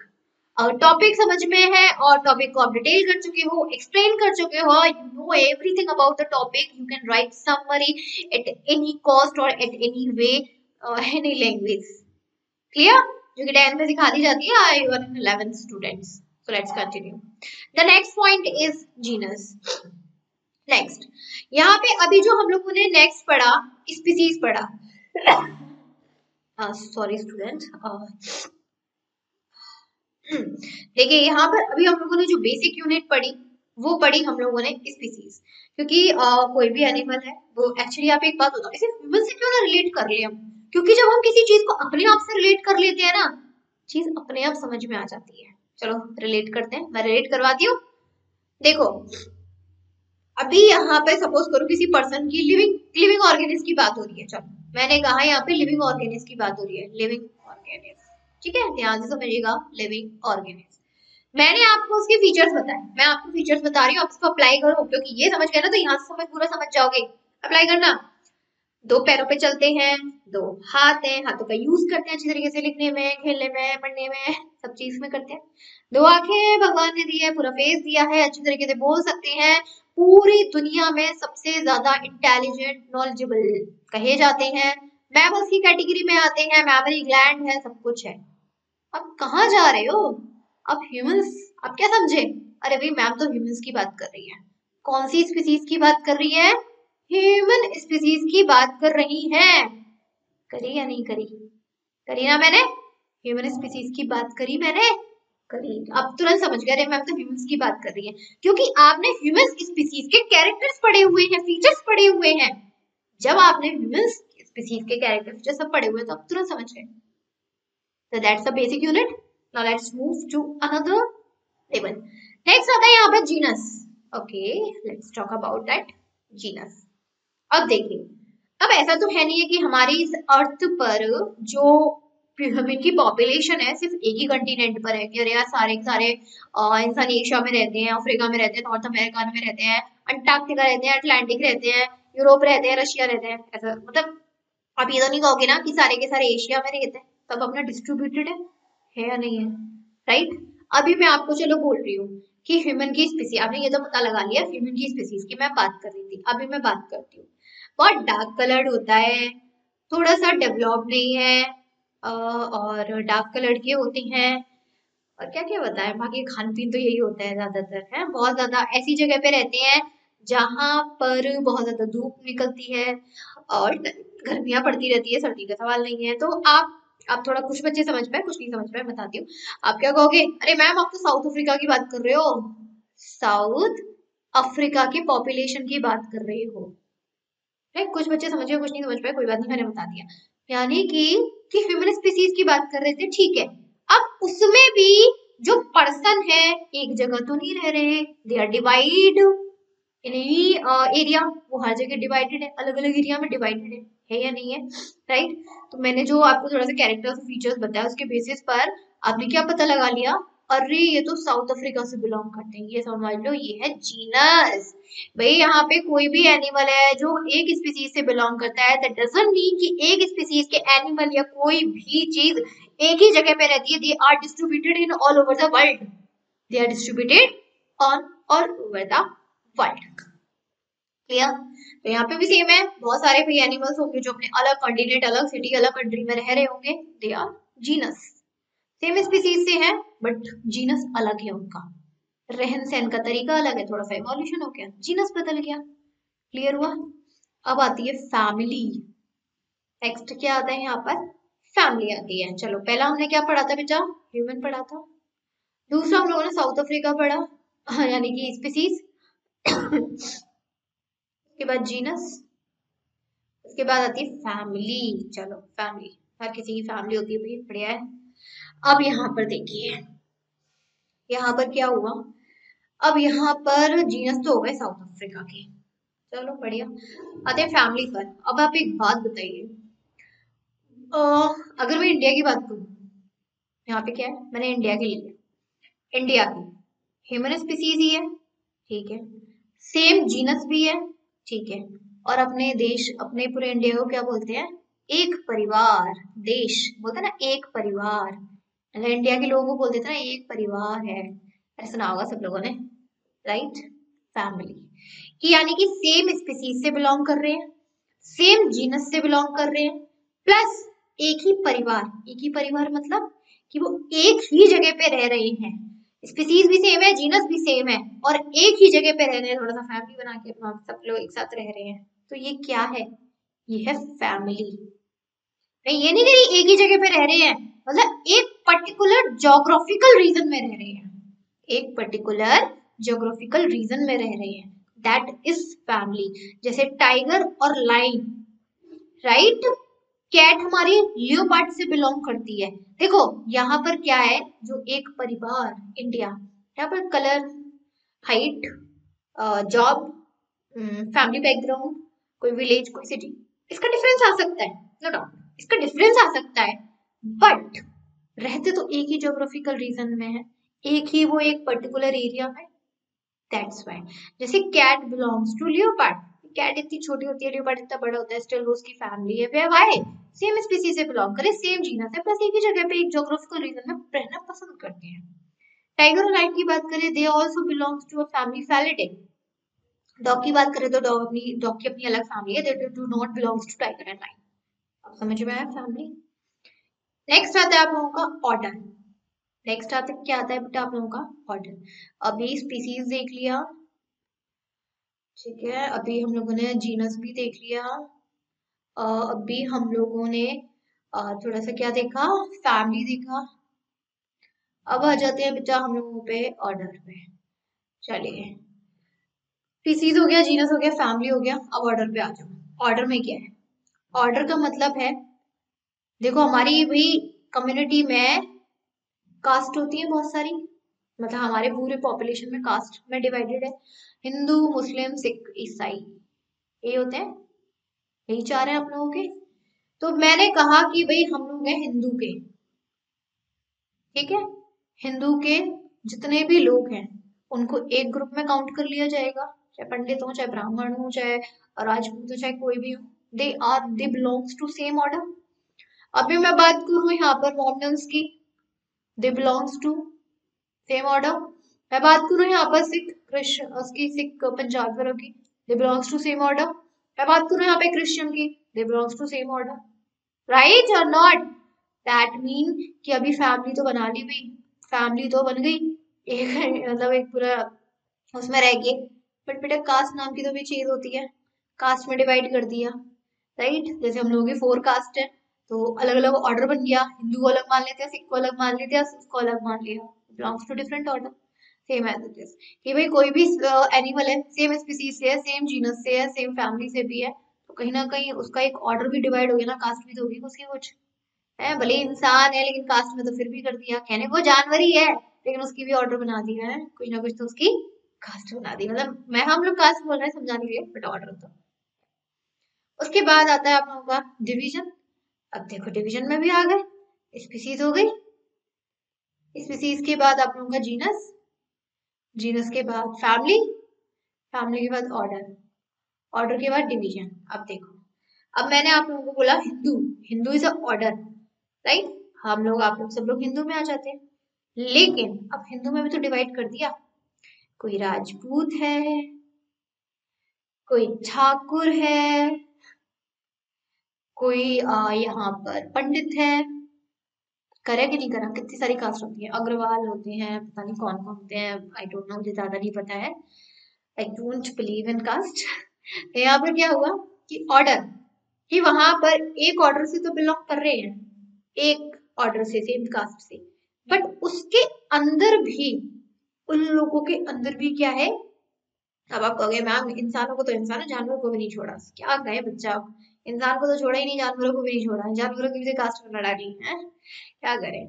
तो ऑर्डर मतलब जो एक पर्टिकुलर एक ऑर्डर है, हर किसी, हर कोई इसमें शामिल हो गया जो अपने फीचर्स को फॉलो कर रहा है, सेम फीचर्स को फॉलो कर रहा है। अब उसमें भी डिवीजन कर दिया कि भाई हिंदू तो है, एक ऑर्डर तो फॉलो कर रहे हैं, पर उसके अंदर भी तो भाई सारे सारे डिवीजन हो गए, राजपूत हो गए, ठाकुर हो गए, पंडित हो गए, तो अब डिपेंड करता है कि भाई वो कौन से एनिमल, कौन सी उससे बिलोंग करता है, उसी को हम लोग बोल देते हैं यहाँ पर डिवीजन। जिसमें हम लोगों का एंजियोस्पर्म में बात करें, angiosperm is a flowering plant, ठीक है, फ्लावरिंग प्लांट यानी कि जिसमें फ्लावर आते हैं, जिसमें भी फ्लावर आएंगे वो सब चलेगा एंजियोस्पर्म। अगेन उसमें डिवाइड कर दिया, डाइकोटिलेडोन, पॉलीकोटिलेडोन, अरे भाई कुछ तो छोड़ दो, चलिए। उसके बाद आ जाता है हम लोगों का, एक सेकेंड, उसके बाद आता है हम लोगों का सब किंगडम। सब किंगडम में हम लोग जैसे पढ़ते हैं ना, एक होता है किंगडम, एक होता है बेटा किंगडम, एक होता है यहाँ पर सब किंगडम। डिफरेंस क्या है, देखो किंगडम मतलब जो किसी एक अलग ही लिविंग ऑर्गेनिज्म को रिप्रेजेंट करे, बाकी के हमारे तो दो ही है, एक है प्लांट का और एक एनिमल का, ठीक है, लेकिन प्लांट में भी तो काफी सारे उसके सब किंगडम कर दिए, एक हो गए नॉन फ्लावरिंग प्लांट्स, कुछ हो गए हमारे फ्लावरिंग प्लांट्स, कुछ हो गए स्पम्टोफाइटा, कुछ हो गए फैनड्रोमियम्स, वो क्या है उसके सब किंगडम है, और उनके अंदर भी फिर बहुत सारे डिवीजन, ऑर्डर, फैमिली ये बने हुए हैं, देखो बेटा ये सब याद करना पड़ता है। और किंगडम मैंने बताई क्या, क्योंकि हाईएस्ट टेक्सोनोमिक कैटेगरी है, सबसे हाईएस्ट जो हमारी ऊपर आती है वो आती है हमारी किंगडम, यानी कि प्लांट और एनिमल, इससे ऊपर कोई नहीं है भाई। प्लांट और एनिमल को और कितना कर दोगे, प्लांट सारे प्लांट वाली कैटेगरी में चले गए, एनिमल वाले सारे एनिमल किंगडम में चले गए, इससे ज्यादा हाईएस्ट क्या जाओगे, ये होता है हम लोगों का किंगडम। नेक्स्ट है यहाँ पर नोमेनक्लेचर। नोमेनक्लेचर वैसे आप लोगों ने केमिस्ट्री में भी पढ़ा होगा, आई एम डेफिनेटली श्योर कि नोमेनक्लेचर तो आप लोगों ने केमिस्ट्री में भी पढ़ा होगा। आईयूपीएसी नेम अगर मैं बोलूँ तो थोड़ा सा, आईयूपीएसी नेम पढ़ा है ना, देखो होता क्या है, नोमेनक्लेचर का मतलब समझ लो। मैंने आपको बोला कि कोई न्यू एनिमल फाइंड आउट हुआ कहीं पर भी, कहीं पर भी कोई न्यू एनिमल फाइंड आउट हुआ, रिसर्चर्स क्या करते हैं उसके बारे में खोजबीन करते हैं, कहाँ से आया, कैसे आया, क्या खाता है, क्या नहीं खाता, क्या ज्योग्राफिकल रीजन है, कैसी हैबिट है, बहुत सारी चीजें, होता है कि नहीं होता। फिर रिसर्चर्स क्या करते हैं, उस न्यू एनिमल्स की सिमिलैरिटीज, बहुत सारी चीजों को किसी दूसरे एनिमल की जो अदर स्पीसीज है उसे थोड़ा सा कॉमन करने की कोशिश करते हैं, थोड़ा सा उसे मैच करने की कोशिश करते हैं, डीएनए भी चेक करते हैं, बहुत सारी चीजों को चेक करते हैं। अगर ये इस न्यू एनिमल का सब कुछ एक दूसरी स्पीसीज से के एनिमल से बिलोंग कर जाता है, एक इधर की साइड एक स्पीसीज से बिलोंग करके सब कुछ कर गया, तो भाई ऑब्वियस सी बात है फिर होता है नामकरण। अगर नॉमेनक्लेचर को हम लोग ना हिंदी में समझने की कोशिश करें तो वो बेटा होगा आप लोग का नामकरण। दैट मीन कि हम लोगों ने किसी न्यू एनिमल का खोजबीन तो कर ली, उसके बारे में सब पता लगा लिया, उसकी similarities, difference, characters, feature and everything, और ये भी पता चल गया कि वो इस स्पीसीज से बिलोंग करता है, बस उसका थोड़ा सा एक इवॉल्व फॉर्म है। हम क्या करते हैं, उसकी नेमिंग करने की कोशिश करते हैं, कोशिश क्या करते हैं, नेमिंग ही कर देते हैं। नया बच्चा होता है, पता है इंसान का है, अच्छा ही नाम रखेंगे, सुमित, कुछ भी नाम रख सकते हैं, एवरीथिंग, अभी मुझे वही नाम याद आया तो मैंने बोल दिया, तो वही चीज है, तो यहाँ पर भी तो वो फॉलो होगा, क्या हुआ भाई, जानवर है तो क्या हुआ, बट है तो भाई एक लिविंग ऑर्गेनिज्म। और रिसर्चर्स कहीं ना कहीं उसका नाम भी रखते हैं on the basis of their species which to belong, तो किससे बिलोंग करता है।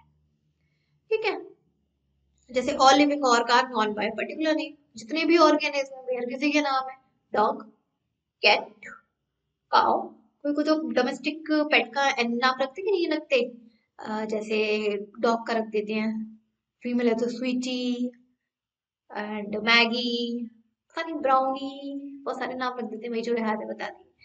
अब उसमें भी हम लोग की देखिए नॉमेनक्लेचर तो हमने पढ़ लिया, नॉमेनक्लेचर में भी हम लोग के होते हैं, एक होता है कॉमन नेम, एक होता है यहाँ पर हम लोगों का कॉमन नेम। कॉमन नेम का मतलब है यहाँ पर एक ऐसा नेम जो हर किसी कंट्री में कॉमन है।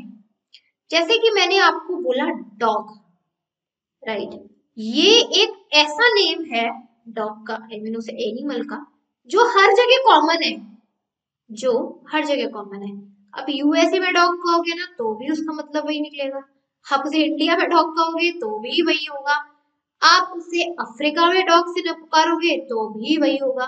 चाहे ऑल ओवर कंट्रीज, जितनी भी कंट्रीज में जाओ, अगर अगर आप उस एनिमल, जो भी एनिमल आपको दिख रहा है उसका नाम आप लो, डॉग है, अरे ये डॉग है, अरे ये कैट है, ये क्या है, ये कॉमन नेम है या फिर हो सकते हैं लोकल नेम है। आप इसे कहीं पर भी यूज करो, इंसान समझ जाएगा अरे कुत्ते की बात कर रहे हैं, बिल्ली की बात कर रहे हैं, अरे उसकी बात कर रहे हैं, दैट इज कॉमन नेम। जैसे कि आपका होता है, मेरा नाम जैसे दीप्ति है यहाँ पर, ये मेरा कॉमन नेम है। मैं स्कूल में जाऊंगी तो मुझे दीप्ति के नाम से पुकारेंगे, मैं कॉलेज जाऊंगी तो मुझे, मैं कहीं प्रोफेशनली मिलूंगी, मैं किसी सर से, टीचर से मिलूंगी, एडुकेटर से मिलूंगी, वो क्या है, वो मेरे कॉमन नेम से ही जानेंगे, दीप्ति से, राइट। लेकिन अगर मैं थोड़ा सा और डीपली पहुंच जाऊं तो मेरी स्पीसीज लाइक सेपियंस, होमो सेपियंस, ह्यूमंस की वो सब निकालेंगे, वो अलग चीज है। तो कॉमन नेम समझ में आया, लोकल नेम एक ऐसा नेम, एक ऐसा नेम जिसे हर कंट्री में उसी नाम से जाना जाता है। आगे समझ। एक होता है साइंटिफिक नेम, जो कि बहुत कम लोगों को पता होता है। The second one is scientific name. अब देखिए साइंटिफिक नेम कौन सा है, साइंटिफिक नेम होते हैं बायोलॉजिकल नेम, और बायोलॉजिकल नेम रखे जाते हैं उनकी स्पीसीज के बेसिस पर कि वो कौन सी स्पीसीज से बिलोंग कर रहा है, कौन सी जीनस से बिलोंग कर रहा है, या फिर कह सकते हैं आपका कौन से फैमिली से बिलोंग कर रहा है, कौन से ऑर्डर से बिलोंग कर रहा है, कौन से डिवीजन से, कौन से किंगडम से, किससे बिलोंग कर रहा है। सपोज करो मैंने यहाँ पर आपको लिखा होमोसेपियंस, मैंने यहाँ पर लिखा आप लोगों का होमोसेपियंस, मैंने होमोसेपियंस लिखा। होमोसेपियंस का मतलब क्या होता है बेटा, ह्यूमंस की स्पीसीज।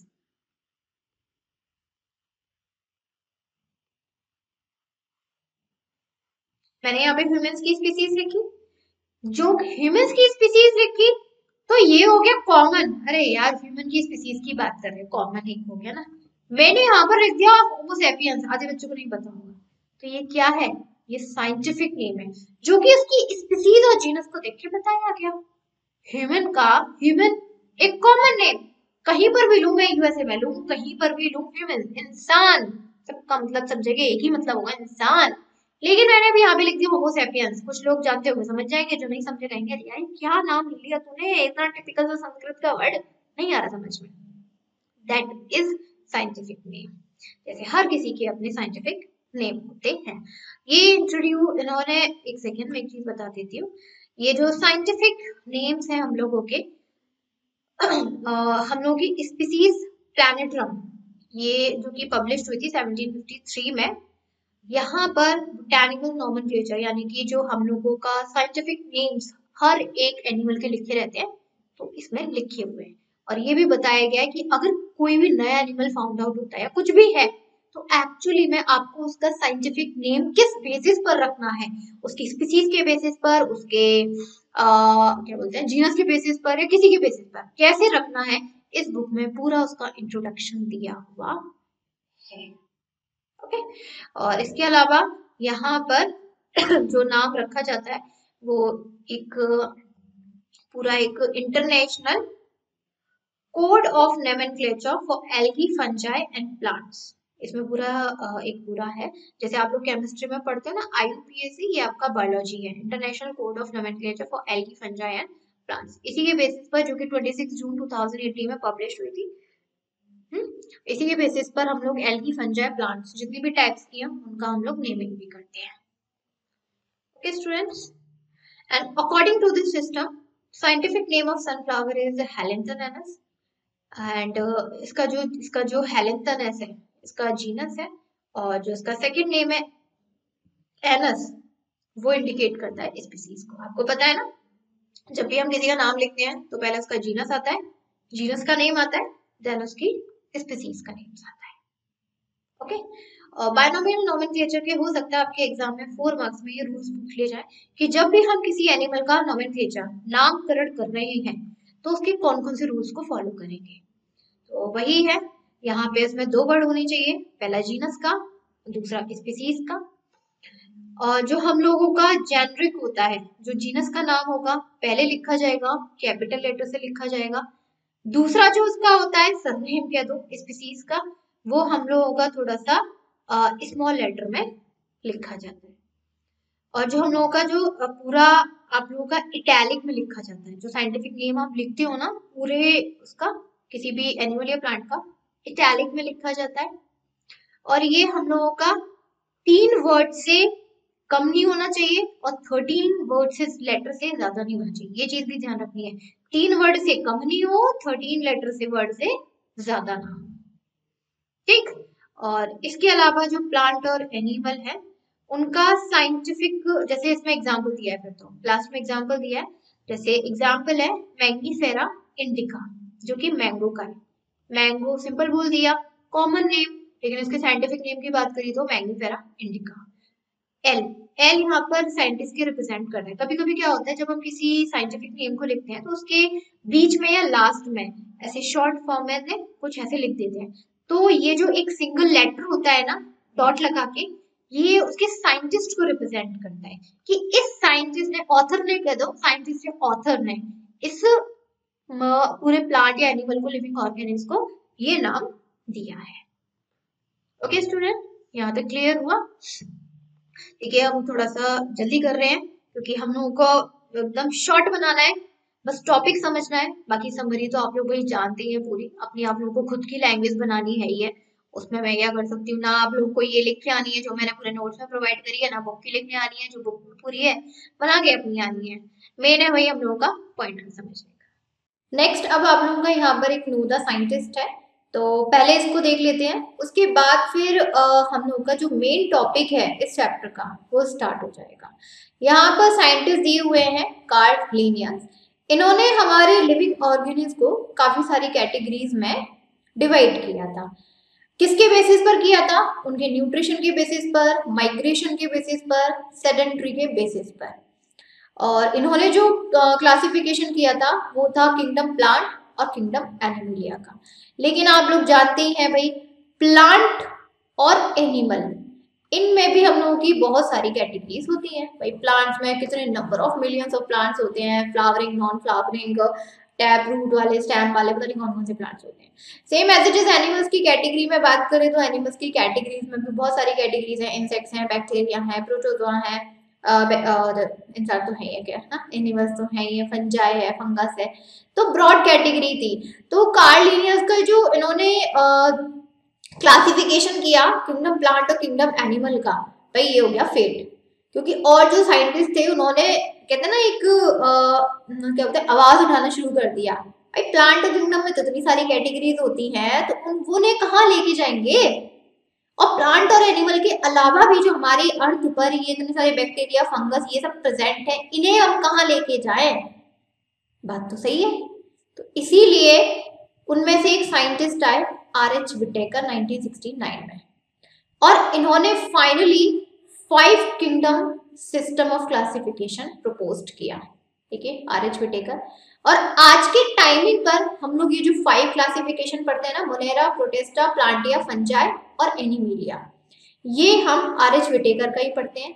अभी तक कोई और साइंटिस्ट ना तो आया है, आगे का पता नहीं है, कह नहीं सकते, हाँ, जिन्होंने अभी 5 किंगडम से ज्यादा कोई किंगडम बताए, अभी तक तो नहीं आया है।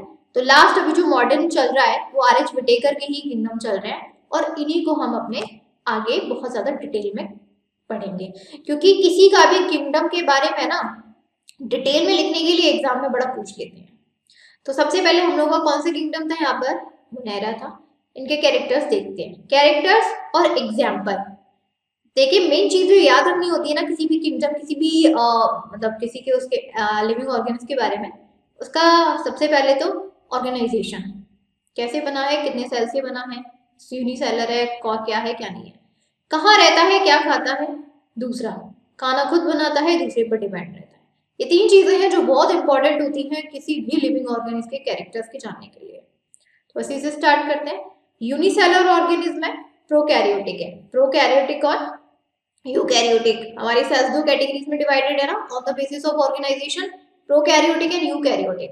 Prokaryotic are the incomplete living organism, incomplete living organism, whereas eukaryotic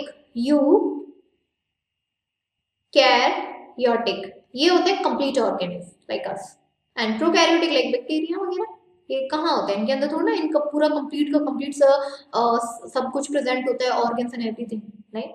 तो प्रोकैरियोटिक होते हैं, ज्यादातर ही यूनिसेलर होते हैं। कौन से होते हैं, यूनिसेलर, सिंगल सेल, हर तरीके के एनवायरमेंट में फाउंड आउट हो जाते हैं, एवरी टाइम जैसे भी होगा, ज्यादा गर्मी, ज्यादा सर्दी, ज्यादा बारिश, एवरीथिंग। फोटो और फोटोट्रॉप, इसमें भी 2 कैटेगरीज हैं, फोटोट्रॉप्स भी हो सकते हैं, कीमोट्रॉप्स भी हो सकते हैं। फोटोट्रॉप जब अपना खाना खुद बनाते हैं by using light. Chemo autotrophs होते हैं जो अपना खाना खुद बनाते हैं but by using chemical. Autotroph का मतलब ही क्या होता है, सेल्फ प्रिपेयर्ड फूड, जो खाना खुद से बनाया गया हो। तो भाई photo autotroph, chemo autotroph, they both are self prepared animals food, right, but the meaning of photo is light and the meaning of chemo is chemical. The ऐसे एनिमल्स, ऐसे लिविंग ऑर्गेनिज्म जो अपना खाना लाइट का use करके बनाए, they are फोटोट्रॉफ्स। जो chemical का यूज करके बनाए वो आपके कीमोटोट्रॉफ्स। बट मेजॉरिटी यहाँ पर हेटेरोट्रॉफ्स पे है। हेटेरोट्रॉफ मतलब वो अपना खाना ज्यादातर खुद नहीं बनाते हैं, रेयर केस में है कि 5% अपने मोनेरा में ऐसे लिविंग ऑर्गेनिज्म आ जाए जो खुद बना रहे हैं, बाकी 95% दूसरे पे डिपेंड रहती है। वेल डिफाइंड न्यूक्लियस होता है, डीएनए प्रेजेंट होता है डबल स्ट्रैंड में, क्रोमोसोम्स होते हैं, ठीक। Small circular molecules of DNA is extra chromosomal genetic elements called plasmids are often present. कभी-कभी इनके अंदर एक्स्ट्रा क्रोमोसोमल जेनेटिक एलिमेंट्स भी होते हैं, जैसे हमारे अंदर क्या है 46 क्रोमोसोम्स हैं, इसकी जगह अगर 47 या फिर 45 हो जाए तो कुछ ना कुछ चेंज हो गया, तो इनके अंदर भी extra chromosomal genetic element present होता है जिसको हम लोग बोलते हैं प्लाज्मिड। सेल वॉल यहाँ पर पेप्टिडेक्लोन की बनी होती है जिसको हम यूरिन भी बोलते हैं। यहाँ पर शुगर, इनकी बॉडी के अंदर शुगर और अमीनो एसिड्स का पॉलीमर होता है, यानी कि जो लेयर बनी होती है ना सेल वॉल, पेप्टिडोग्लाइकॉन, ये शुगर और अमीनो एसिड का पॉलीमर है। पॉलीमर जानते हैं ना, जो चेन बनती चली जाती है बहुत सारे मॉलिक्यूल्स की। मेम्ब्रेन बाउंड ऑर्गेनल्स, कौन कौन से ऑर्गेनल्स प्रेजेंट होते हैं, mitochondria, chloroplast, endoplasmic reticulum are absent. यानी कि जितने भी ऑर्गेनल्स होंगे उसके ऊपर मेम्ब्रेन होगी, लेकिन माइटोकॉन्ड्रिया, क्लोरोप्लास्ट, एंडोप्लाज्मिक रेटिकुलम ये एब्सेंट होते हैं, इसके अंदर नहीं होते, तभी तो उनको बोला गया है यहाँ पर इनकम्प्लीट है। राइबोसोम्स का स्मॉलर साइज होता है 70s, यूकैरियोटिक में बड़ा होता है। रिप्रोडक्शन यहाँ पर असेक्सुअल होता है, ज्यादातर ये लोग बाइनरी फिजन और बडिंग फॉलो करते हैं। अगर रेयर केस में सेक्सुअल रिप्रोडक्शन फॉलो भी कर रहे हैं तो कंजुगेशन मेथड से करते हैं। और यहाँ पर बैक्टीरिया आ जाते हैं ज्यादातर, जो कि 4 कैटेगरीज में, 4 ग्रुप्स में डिवाइड होते हैं, स्फेरिकल, रॉड शेप, कॉमा, और यहाँ पर स्पाइरल। 4 शेप के होते हैं, एक होता है आप लोगों का स्फेरिकल, एक होता है रॉड शेप, एक होता है कॉमा किडनी शेप, एक होता है स्पाइरल, ठीक। और उनके इवोल्यूशन के बेसिस पर बात करें तो इवोल्यूशन के बेसिस पर 2 कैटेगरीज में डिवाइडेड होते हैं, आर्कीबैक्टीरिया, यू बैक्टीरिया। ये शेप के बेसिस पर है कि शेप के बेसिस पर 4 तरीके के हैं, लेकिन यहीं पर इवोल्यूशन के बेसिस पर बात करें तो 2 कैटेगरीज में डिवाइडेड है, आर्कीबैक्टीरिया एंड यू बैक्टीरिया। तो इनको भी हम लोग थोड़ा सा पढ़ते हैं क्योंकि ये भी आपके एग्जाम में आ जाता है, भाई आप लोग 11th में हायर लेवल तो हम लोग पढ़ेंगे ही पढ़ेंगे। सबसे पहले आते हैं आर्कीबैक्टीरिया। देखिए ये थोड़ा सा अदर बैक्टीरिया से थोड़ा सा डिफर होते हैं, एक्चुअली थोड़ा सा एडवांस्ड है, ये समझ लो, थोड़े से क्या है, एडवांस्ड है। एक्सट्रीम इन्वायरमेंट में फाउंड आउट होते हैं। एक्सट्रीम इन्वायरमेंट समझ रहे हो, बहुत ज्यादा टेम्परेचर हाई, बहुत ज्यादा ठंड, मतलब एक्सट्रीम टेम्परेचर में मिल जाते हैं ये। अलग अलग जगह पे मिलेंगे, अगर वही वॉल्केनिक क्रेटर्स हैं तो वहां भी मिल जाएंगे, सॉल्टी लेक्स में, हॉट स्प्रिंग्स में, सोचो ऐसी जगह कोई जाना नहीं चाहता, वहां पर भी मिल जाएंगे।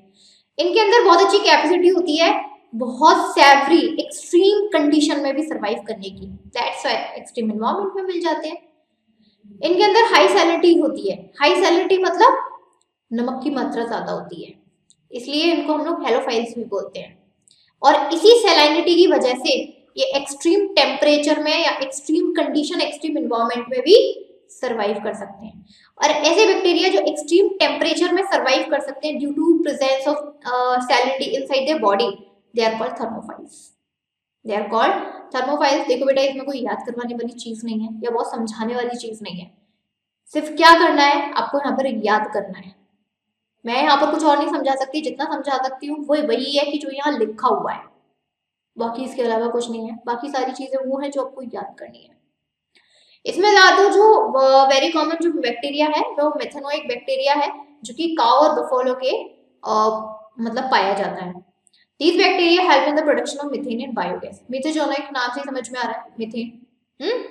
बायोगैस प्लांट्स में छोटे छोटे बैक्टीरिया देखे होंगे, गोबर में हो जाते हैं, वही तो है आपके मीथेनोइक बैक्टीरिया जो कि मीथेन को प्रोड्यूस करते हैं। वेरी इंपॉर्टेंट पॉइंट, माफ कर लीजिए। दूसरे होते हैं हमारे यू बैक्टीरिया, ये होते हैं हमारे ट्रू बैक्टीरिया, इनको कहते हैं असली बैक्टीरिया, तो ये तो फेक थे, ये तो फेक थे। चलो, ये होते हैं ट्रू बैक्टीरिया। सेल वॉल पेप्टिडोग्लाइकॉन की होती है, ज्यादातर यहाँ पर ऑटोट्रॉफ और हेटेरोट्रॉफ दोनों मिल जाते हैं। खाना खुद भी बना सकते हैं, दूसरे पर भी डिपेंड कर सकते हैं। जो ऑटोट्रॉफ्स होंगे उनके अंदर फोटोसिंथेटिक होगा, ऑब्वियस सी बात है। कुछ कीमोसिंथेटिक भी होगा। कीमोसिंथेटिक मतलब जो अपना खाना केमिकल के थ्रू बनाए, बाय यूजिंग केमिकल, जैसे कि सल्फर बैक्टीरिया।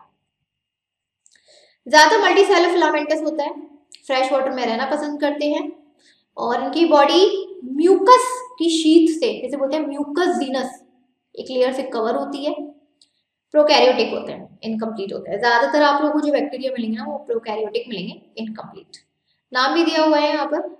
और इन बैक्टीरिया, अभी हम लोगों ने क्या पढ़ा, ऑटोट्रॉफ्स भी होते हैं। ऑटोट्रॉफ्स मतलब जो अपना खाना खुद बनाए, और ऑटोट्रॉफ्स यानी कि फोटोसिंथेसिस की प्रोसेस करेंगे, और फोटोसिंथेसिस की प्रोसेस के लिए कुछ ना कुछ पिगमेंट जरूरी होता है, क्लोरोफिल वगैरह। तो किसी में क्लोरोफिल ए, क्लोरोफिल बी, किसी में कैरोटीन, किसी में ज़ैंथोफिल्स, ये पिगमेंट उन बॉडी के अंदर पाए जाते हैं। इसके अलावा नाइट्रोजन फिक्सेशन में भी हेल्प करते हैं कुछ बैक्टीरिया, जैसे राइजोबियम हुआ, ऑब्वियसली करते हैं। Heterotrophs are the most abundant. ज्यादातर ये यूबैक्टीरिया आपका ये समझ लो 80% हेटेरोट्रॉफ्स होते हैं, अपने खाने के लिए दूसरे पर डिपेंड होते हैं। बाकी के 20% है जो ऑटोट्रॉफ्स में पाए जाते हैं। ज्यादातर डिकम्पोजर्स, और इसके अलावा कुछ डिकम्पोजर्स भी होंगे जो कि लार्ज मॉलिक्यूल्स को सिंपल मॉलिक्यूल्स में ब्रेक करने में हेल्प करते हैं। एनारोबिक होते हैं, दैट मीन एनारोबिक मतलब ऑक्सीजन की एब्सेंस में रेस्पिरेशन करते हैं। दो टाइप की रेस्पिरेशन है ना, एरोबिक, एनारोबिक। एनारोबिक मतलब जो इसमें ऑक्सीजन की रिप्रेजेंट ना हो। लैक्टोबैसिली बैक्टीरिया है जो कि दूध में पाया जाता है, दही बनाने में काम आता है। नाइट्रोजन फिक्सेशन में हेल्प करता है। अजोटोबैक्टर एंटीबायोटिक मेडिसिन बनाने के लिए यूज होता है। स्ट्रेप्टोमाइसिन। इसके अलावा कंपोस्टिंग और जो हमारे सॉइल में डिकम्पोजर्स होते हैं वो तो क्या होते हैं जो कि कंपोस्टिंग और डिग्रेडिंग में हेल्प करते हैं। लेकिन ऐसा नहीं है कि यहाँ पर हम लोगों की जो बैक्टीरिया की स्टोरी है यहीं पे खत्म हो जाए, ऐसा नहीं है। और बहुत सारे हमारे बैक्टीरिया होते हैं जो बीमारी भी फैलाते हैं, like typhoid, cholera, tuberculosis, tetanus. ये सब बीमारी किससे होती है? बैक्टीरिया से ही तो होती है। तो यहाँ पे क्या स्टोरी खत्म नहीं होती, और बहुत सारे ऐसे ऐसे बैक्टीरिया आ चुके हैं जो बीमारी फैला रहे हैं। एक होते हैं हमारे माइकोप्लाज्मा, बहुत ही छोटे होते हैं, बहुत ही स्मॉलेस्ट होते हैं, सेल वॉल उनके अंदर होती नहीं है। ये होते हैं पैथोजेनिक। पैथोजेनिक मतलब जो बीमारी फैलाते हैं, इनको बोलते हैं पैथोजेंस। पैथोजेनिक बोल दो, पैथोजेंस बोल दो, जो बीमारी फैलाते हैं। Antibiotic due to they are found resistance to common antibiotic due to absence of cell wall. लेकिन ये कि अगर हमारे कोई बीमारी हो जाती है तो अगर हम उसके लिए एंटीबायोटिक खाते हैं तो हम ठीक हो जाते हैं। तो एंटीबायोटिक क्या करती है, उस पैथोजेंस को किल कर देती है। और किल क्यों कर देती है, वो आसानी से मर क्यों जाते हैं? क्योंकि उसके ऊपर सेल वॉल नहीं होती, प्रोटेक्टिव कवरिंग नहीं है, और जिसके किसी के ऊपर प्रोटेक्टिंग कवरिंग नहीं है आसानी से मर जाएगा। That's the reason. ये तो मोनेरा। नेक्स्ट आता है kingdom protista. This group includes all the unicellular but eukaryotic, इसमें भी यूनिसेलर होते हैं single cell but eukaryotic complete organism. यहाँ पे ज्यादातर जो इसमें प्लांट फंजाई एनिमिलिया, यानी कि इस प्रोटिस्टा के अंदर जो हम लोगों के जो ऑर्गेनिज्म आ जाते हैं ना, उनकी जो रिलेशन है, उनकी जो लिंक है प्लांट फंजाई एनिमल, इन तीनों से कहीं ना कहीं कनेक्टेड है। यानी कि प्लांट में भी आप लोगों को प्रोटिस्ट एनिमल मिलेंगे, फंगस में भी प्रोटिस्टा हो सकते हैं, एनिमल में प्रोटिस्टा हो सकते हैं। अब तीनों में हम लोग पढ़ेंगे। जैसे प्लांट लाइक प्रोटिस्टा, यानी कि ऐसे प्रोटिस्टा ऑर्गेनिज्म जो प्लांट की तरह बिहेव करें, उनके कुछ फीचर्स, कुछ कैरेक्टर्स प्लांट की तरह हैं। समझ में आया? They are also term chrysophytes. सबसे पहली बात, इनको हम लोग क्राइसोफाइट्स भी कहते हैं। भाई अदर नेम याद रखना तो बहुत ही जरूरी है, नहीं रखोगे दिक्कत हो जाएगी, प्रॉब्लम होगी, तो अदर नेम जरूर याद रखिए। They are commonly term phytoplanktons. देखो इनको क्राइसोफाइट्स भी बोलते हैं, फाइटोप्लैंक्टॉन्स भी बोलते हैं। फाइटो का मतलब प्लांट होता है, ठीक है, फाइटो का मतलब क्या होता है यहाँ पर, प्लांट। फाइटोप्लैंक्टॉन्स भी बोलते हैं, माइक्रोस्कोपिक होते हैं, फोटोसिंथेटिक होते हैं और ज्यादातर ओशियंस में मिलते हैं।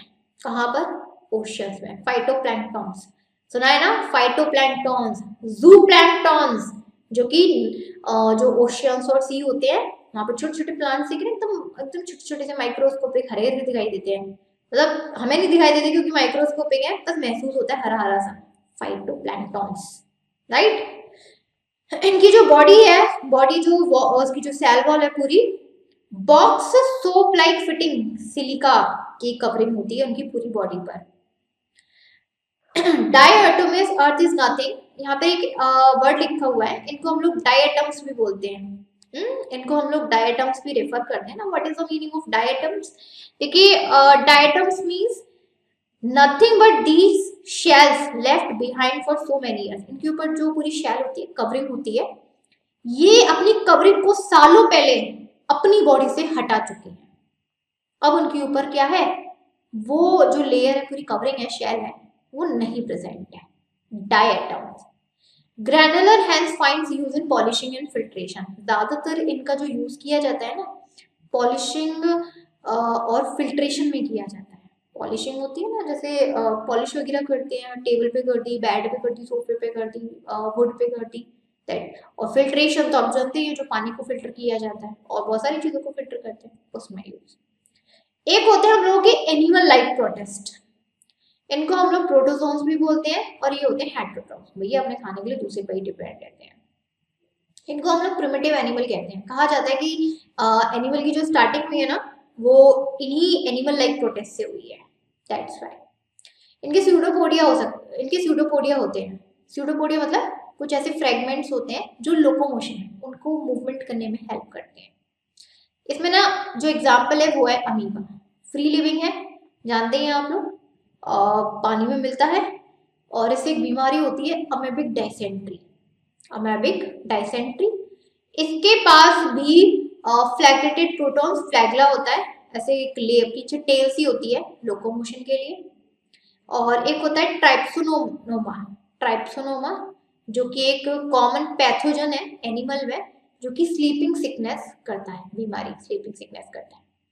इसके अलावा एक पैरामीशियम है। पैरामीशियम की बात करें तो इसके बॉडी पर छोटे छोटे ऐसे सीलिया, ऐसे ऐसे हेयर्स निकले रहते हैं जो उसके लोकोमोशन में हेल्प करते हैं। इन paramecium Gullit opens on the self surface, cavity होती है, जैसे ये पैरामीशियम है ना, तो पैरामीशियम की बॉडी पर ऐसे छोटे छोटे पोर्स भी रहते हैं जो उसकी पूरी बॉडी का जो सरफेस होता है उस पर ओपन रहते हैं। इन्हीं पूरे गुलिट्स, कैविटी, इन्हीं स्पेसेस की वजह से वो अपने फूड को अपनी बॉडी के अंदर लेता है और अपनी बॉडी में जो भी उसमें जो भी उसमें वेस्ट प्रोडक्ट बना है, इन्हीं कैविटी और पोर्स के थ्रू बाहर भी निकालता है। एक होता है प्लाज्मोडियम जो कि स्पोरोजोन प्रोटोजोआ है। स्पोरोजोन प्रोटोजोआ का मतलब है इसकी पूरी बॉडी में होल्स रहते हैं, ऐसे छोटे छोटे छोटे। मलेरिया करता है, पता है ना, प्लाज्मोडियम मलेरिया करता है। और मलेरिया की बहुत सारी स्टेज होती है, स्पेशली 4 स्टेज होती है, वो हमें नहीं पढ़नी, बस इतना ही पढ़ना था। उसके बाद आते हैं हम लोग डायनोफ्लैगलेट्स। डायनोफ्लैगलेट्स एक्वेटिक होते हैं, फोटोसिंथेटिक होते हैं। सेल वॉल यहाँ पे सेलुलोज की बनी होती है। फ्लैगला के पेयर होते हैं, यानी कि पेयर्स में फ्लैगला होगा। और इनके अंदर फोटोसिंथेटिक के जो पिगमेंट्स है ना, डिफरेंट डिफरेंट रेंज के मिलेंगे, yellow, green, brown, blue, red, पता नहीं कौन कौन से पिगमेंट इनमें पाए जाते हैं। यहाँ पे एक नाम दिया गया है गॉनी ओलक्स, जो कि एक डायनोफ्लैगलेट है, जो एक बीमारी करता है रेड टाइड। सॉरी, बीमारी नहीं करता, आई मीन टू से कभी कभी हम लोगों को जो सी है वो रेड अपेयर होता है, दिखाई देता है कभी कभी। इसी की वजह से जब बहुत सारे गॉनी एलिक्स और सी पर इकट्ठे हो जाते हैं, अब वो दिखाई तो दे नहीं सकते भाई, वो कि माइक्रोस्कोपिक है, रेड कलर के होते हैं, लेकिन इनका जो कलर होता है रेड कलर का होता है। तो दैट्स वाई कभी कभी हमें जो रेड सी दिखाई देता है ना, ये समझ लीजिए वहां पर कौन से जो हम लोग के लिविंग ऑर्गेनिज्म में इकट्ठे हो गए, गॉनी ओलक्स, जो कि सी को रेड करते हैं। उसके बाद आते हैं हमारे फंजाई लाइक प्रोटिस्ट। प्लांट का पढ़ लिया, एनिमल का पढ़ लिया, फंगस के भी होते हैं। They are commonly from the group myxomycetes. Actually ये जो फंगस लाइक प्रोटिस्टा है किससे बिलोंग करते हैं, माइक्सोमाइट से बिलोंग करते हैं। These cells are sporophytic, saprophytic. Saprophytic का मतलब है कि ये अपने खाने के लिए ना जो डेड, मरा और सड़ा हुआ खाना होता है ना, उस पर डिपेंड रहते हैं, ठीक। और इनके अंदर लार्ज सेल मास होता है जिसको बोलते हैं प्लाज्मोडियम। लेकिन ये मलेरिया नहीं करता, मलेरिया नहीं है, ये दूसरा वाला है, यानी कि इसके अंदर सेल का एक मास सा बन जाता है, जिसके लिए हम लोग उसको प्लाज्मोडियम रिप्रेजेंट करते हैं।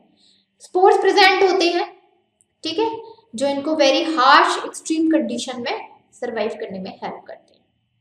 एग्जाम्पल है इसमें यूग्लिनोइड्स। यूग्लिनोइड्स में काफी सारे आ जाते हैं, फंगस यूग्लिनोइड्स भी आप लोगों के फंगस में आते हैं। इनके अंदर सेल वॉल नहीं होती है, बट इनकी बॉडी पे एक हार्ड कवरिंग होती है प्रोटीन की, जिसे बोलते हैं प्रोटीनियस पैलिसेड। दो फ्लैगला होते हैं पेयर में, one short and other long, एक छोटे होते हैं एक बड़ा होता है। हेटेरोट्रॉफ्स होते हैं ज्यादातर, और इनके अंदर पिगमेंट्स भी प्रेजेंट होंगे भाई, भले ही हेटेरोट्रॉफ्स हैं, right, in absence of light but possesses pigments.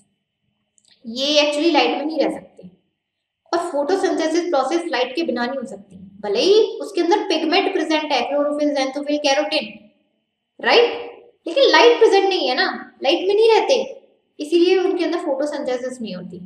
लेकिन जो हायर प्लांट्स होंगे यूग्लिनोइड्स के, क्योंकि इनके अंदर पिगमेंट तो है ही है, और लाइट भी इन्हें अगर मिल जाए थोड़ा सा, तो ये फोटोसिंथेसिस के प्रोसेस को परफॉर्म कर सकते हैं, ये चीज है। चलिए अब आ जाते हैं किंगडम प्लांट पर। प्लांट किंगडम पर है, हम लोगों ने दो पढ़ लिए, मोनेरा पढ़ लिया, प्रोटिस्टा पढ़ लिया, नेक्स्ट आता है यहाँ पर प्लांट, उसके बाद आएगा आपका किंगडम। किंगडम प्लांट, भाई प्लांट के बारे में तो सब जानते हैं, इसमें तो सिर्फ ये समझ लो पढ़ना है। ऑटोट्रॉफ्स होते हैं, बचपन से पढ़ते आ रहे, 7th में पढ़ा है, 8th में पढ़ा है, 9th में भी पढ़ा है, 10th में भी पढ़ा है, 11th तो बस रिवीजन चल रहा है। प्लांट ऑटोट्रॉफ्स होते हैं, होते कि नहीं होते, कुछ सेमी ऑटोट्रॉफ्स भी होते हैं। सेमी ऑटोट्रॉफ मतलब आधा खाना खुद बना ले, नहीं बना पाए, कुछ जरूरत है तो किसी दूसरे से मांग लिया, सेमी आधा। कुछ इंसेक्टिवोरस प्लांट्स होते हैं जैसे कि Venus flytrap, pitcher plant, bladderwort, ये पूरे के तरीके से हेटरोट्रॉपिक पैरासाइटिक है।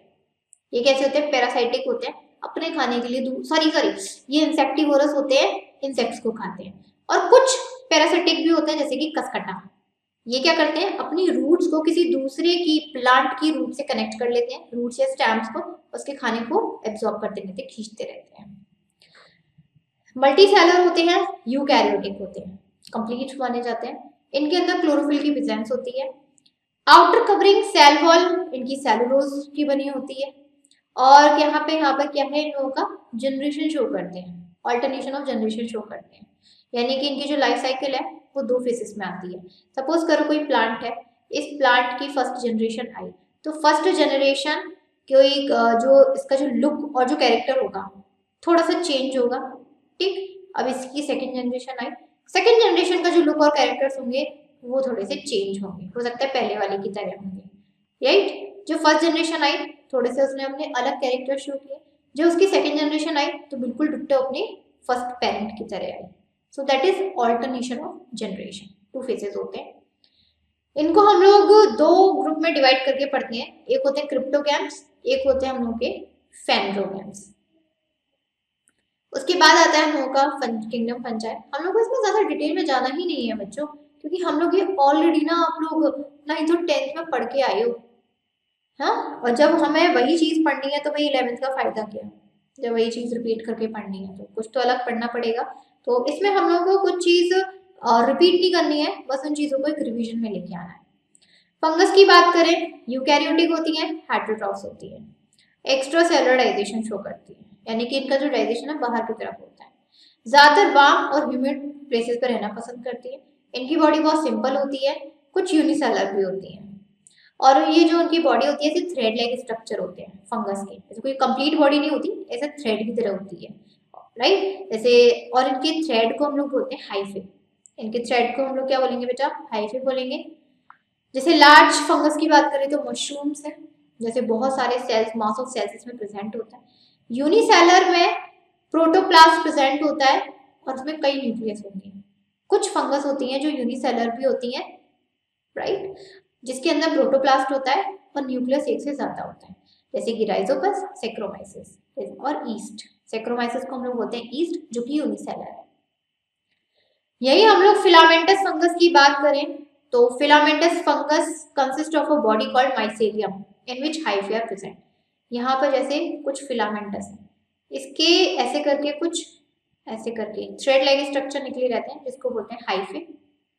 और ये हाइफे क्या काम करते हैं, ये हाइफे कोई भी फूड, जिस किसी भी फंगस किसी भी फूड पे लग जाती है तो hyphae is just work like a root. Hyphae is work like a root, जो कि उस फूड के अंदर चले जाते हैं और फूड से जो खाना है, फूड का जो न्यूट्रिशन है फंगस को की जो मेन बॉडी है जिसको माइसेलियम बोला, उसको पहुंचाते रहते हैं। एक स्टेम के थ्रू पहुंचाते हैं, उस स्टेम को हम लोग बोलते हैं यहाँ पर सेप्टा। उस स्टेम को हम लोग क्या बोलेंगे यहाँ पर, सेप्टा बोलेंगे। कुछ यहाँ पर फंगस होते हैं जो कि उनके अंदर स्टेम नहीं होती है, सिर्फ हाइफे होंगे। इसका डायग्राम मैं वैसे बना के दिखा देती हूँ। जैसे ये ब्रेड है, ये पूरी फंगस है, इसने अपनी क्या किया, एक स्टेम निकाली, उस स्टेम से ब्रांच निकाली और उस ब्रांच से बहुत सारे हाइफे निकले और ब्रेड के अंदर चले गए। ब्रेड से न्यूट्रिशन एब्जॉर्ब कर रहे हैं, वो न्यूट्रिशन पहले इस स्टेम में जा रहा है जिसको बोलो सेप्टा, एंड देन इस फंगस को जा रहा है। लेकिन कभी कभी क्या होता है, फंगस से डायरेक्ट हाइफे निकल आते हैं, सेप्टा नहीं होती है, कभी कभी कंडीशन भी हो जाती है। फंगस की सेल वॉल चिटिन की बनी होती है, अब पॉलीसेक्राइड ऑफ फंगस सेलुलोज। और ये जो चिटिन है एक तरीके से सेलुलोज का पॉलीमर है। पॉलीमर मतलब चेन है, बहुत सारे सेलुलोज कंबाइन हो जाते हैं तब चिटिन बनता है। ज्यादातर हेटेरोट्रॉफिक होता है भाई, ऑब्वियसली बात है, खुद तो खाना बनाती नहीं है। कुछ सेप्रोफाइटिक भी होती है। सेप्रोफाइटिक मतलब डेड और डिकेइंग मैटर को खाती है, सड़े भूसे को खाने को खाती हैं। कुछ पैरासिटिक भी होती हैं, बिना किसी को मारे उसका न्यूट्रिशन एब्जॉर्ब करती हैं। कुछ प्रीडेटर्स भी होती हैं, मार दिया फिर उसका खाना खा रही हैं, कुछ भी हो सकता है। रिप्रोडक्शन सेक्सुअली असेक्सुअली दोनों तरीके से हो सकता है यहाँ पर। अगर असेक्सुअल रिप्रोडक्शन है तो फ्रेगमेंटेशन, फिजन, बडिंग से होगा। कुछ इसमें से सिम्बायोटिक होती हैं, जैसे कि लिकेन की बात करें, यानी कि कॉम्बिनेशन बना के रहना पसंद करती हैं। लिकेन जानते हो ना, जो कि एल्गी और फंगस का कॉम्बिनेशन है। एल्गी खाना बनाती है, फंगस पानी वगैरह स्टोर करके रखती है, दोनों एक दूसरे के साथ शेयर कर लेते हैं। कुछ इसमें से माइकोर्जा भी होती है, यानी कि हायर रूट्स की, हायर प्लांट्स की जो रूट्स हैं उनके साथ अपना एसोसिएशन रखती हैं, उनको बोलते हैं माइकोर्जिया। कुछ इसमें से देखिए एक्चुअली क्या होता है, अगर हम किसी के साथ सिम्बायोटिक एसोसिएशन में रहते हैं तो हो सकता है, देखो दो कंडीशन है, हम एक दूसरे की हेल्प कर रहे हैं, या फिर ये भी हो सकता है कि एक हेल्प कर रहा है दूसरा उसका नुकसान करने की सोच रहा है। तो दोनों कंडीशन है। अगर कोई फंगस किसी प्लांट की रूट्स के साथ कॉम्बिनेशन बना के रख रही है तो हो सकता है कि प्लांट सिर्फ वो फंगस उस प्लांट्स की रूट से सिर्फ खाना एब्जॉर्ब करती रहे, उसे बदले में कुछ ना दें। तो ऐसे में क्या होगा, प्लांट्स को नुकसान हो रहा है। एक कंडीशन ये भी हो सकती है कि फंगस के पास जो पानी स्टोर है, बहुत सारी चीजें, वो हायर प्लांट्स की रूट्स को देती रहे। ऐसी कंडीशन में दोनों एक दूसरे के साथ बड़े आराम से रहेंगे, एक दूसरे की हेल्प कर रहे हैं इसमें। एक जैसे मशरूम है, मशरूम को तो एज अ फूड हम लोग खाते हैं भाई। ईस्ट हम लोग बेकरी और जो ब्रेवरीज होती हैं उसमें यूज करते हैं, हर जगह यूज होता है। पेनिसिलियम जो कि एक फंगस है, काफी भाई जानी मानी फंगस है। इससे हम लोगों की पहली एंटीबायोटिक बनाई गई थी जिसका नाम था पेनिसिलिन। बनाई गई थी, नहीं बनाई थी? अलेक्जेंडर फ्लेमिंग ने बनाई थी। पेनिसिलिन कौन सी फंगस का यूज करके बनाई थी? पेनिसिलियम का, ये तो भी जानी मानी है। और बहुत सारी कुछ ऐसी फंगस भी हैं जो प्लांट्स और एनिमल्स में डिसीजेस भी करती हैं, जैसे पुकीनिया। और भाई फंगस उनके स्ट्रक्चर के बेसिस पर और उनके स्पोर फॉर्मेशन के बेसिस पर, उनकी बॉडीज के बेसिस पर, ये बहुत डिफरेंट टाइप्स में भी क्लासिफाइड हैं। इनमें भी बहुत सारे इसमें क्या आ जाते हैं, क्लासिफिकेशन आ जाती है। उसमें से आपका जो पहला क्लासिफिकेशन है वो आता है फाइकोमाइसिट्स। पहला क्लासिफिकेशन फाइकोमाइसिट्स। ये इसको हम लोग ज्यादातर एल्गल फंगाई कहते हैं। क्या बोलते हैं इनको? एल्गल फंगाई बोलते हैं। माइसेलियम इनके एस्पेटिक कॉनिकाइटिक हाइफे से बने होते हैं, इस तरीके से लॉन्ग ऐसे फाइबर से बने रहते हैं। They commonly grow in moist and damp habitats, ज्यादा मॉइस्ट और डैम्प रीजन में रहना पसंद करती हैं। On decaying organic matter as well in aquatic habits, इसके अलावा जो ऑर्गेनिक मैटर होता है ना, खराब खाना, उस पर भी ये लोग रह सकती हैं। एक्वेटिक हैबिटेट पानी पर भी पाई जाती हैं। और जो parasites on as a parasites on plant, plant पर भी पाई जाती हैं, प्लांट के न्यूट्रिशन को एब्जॉर्ब करती हैं, तभी तो पैरासाइट्स हैं।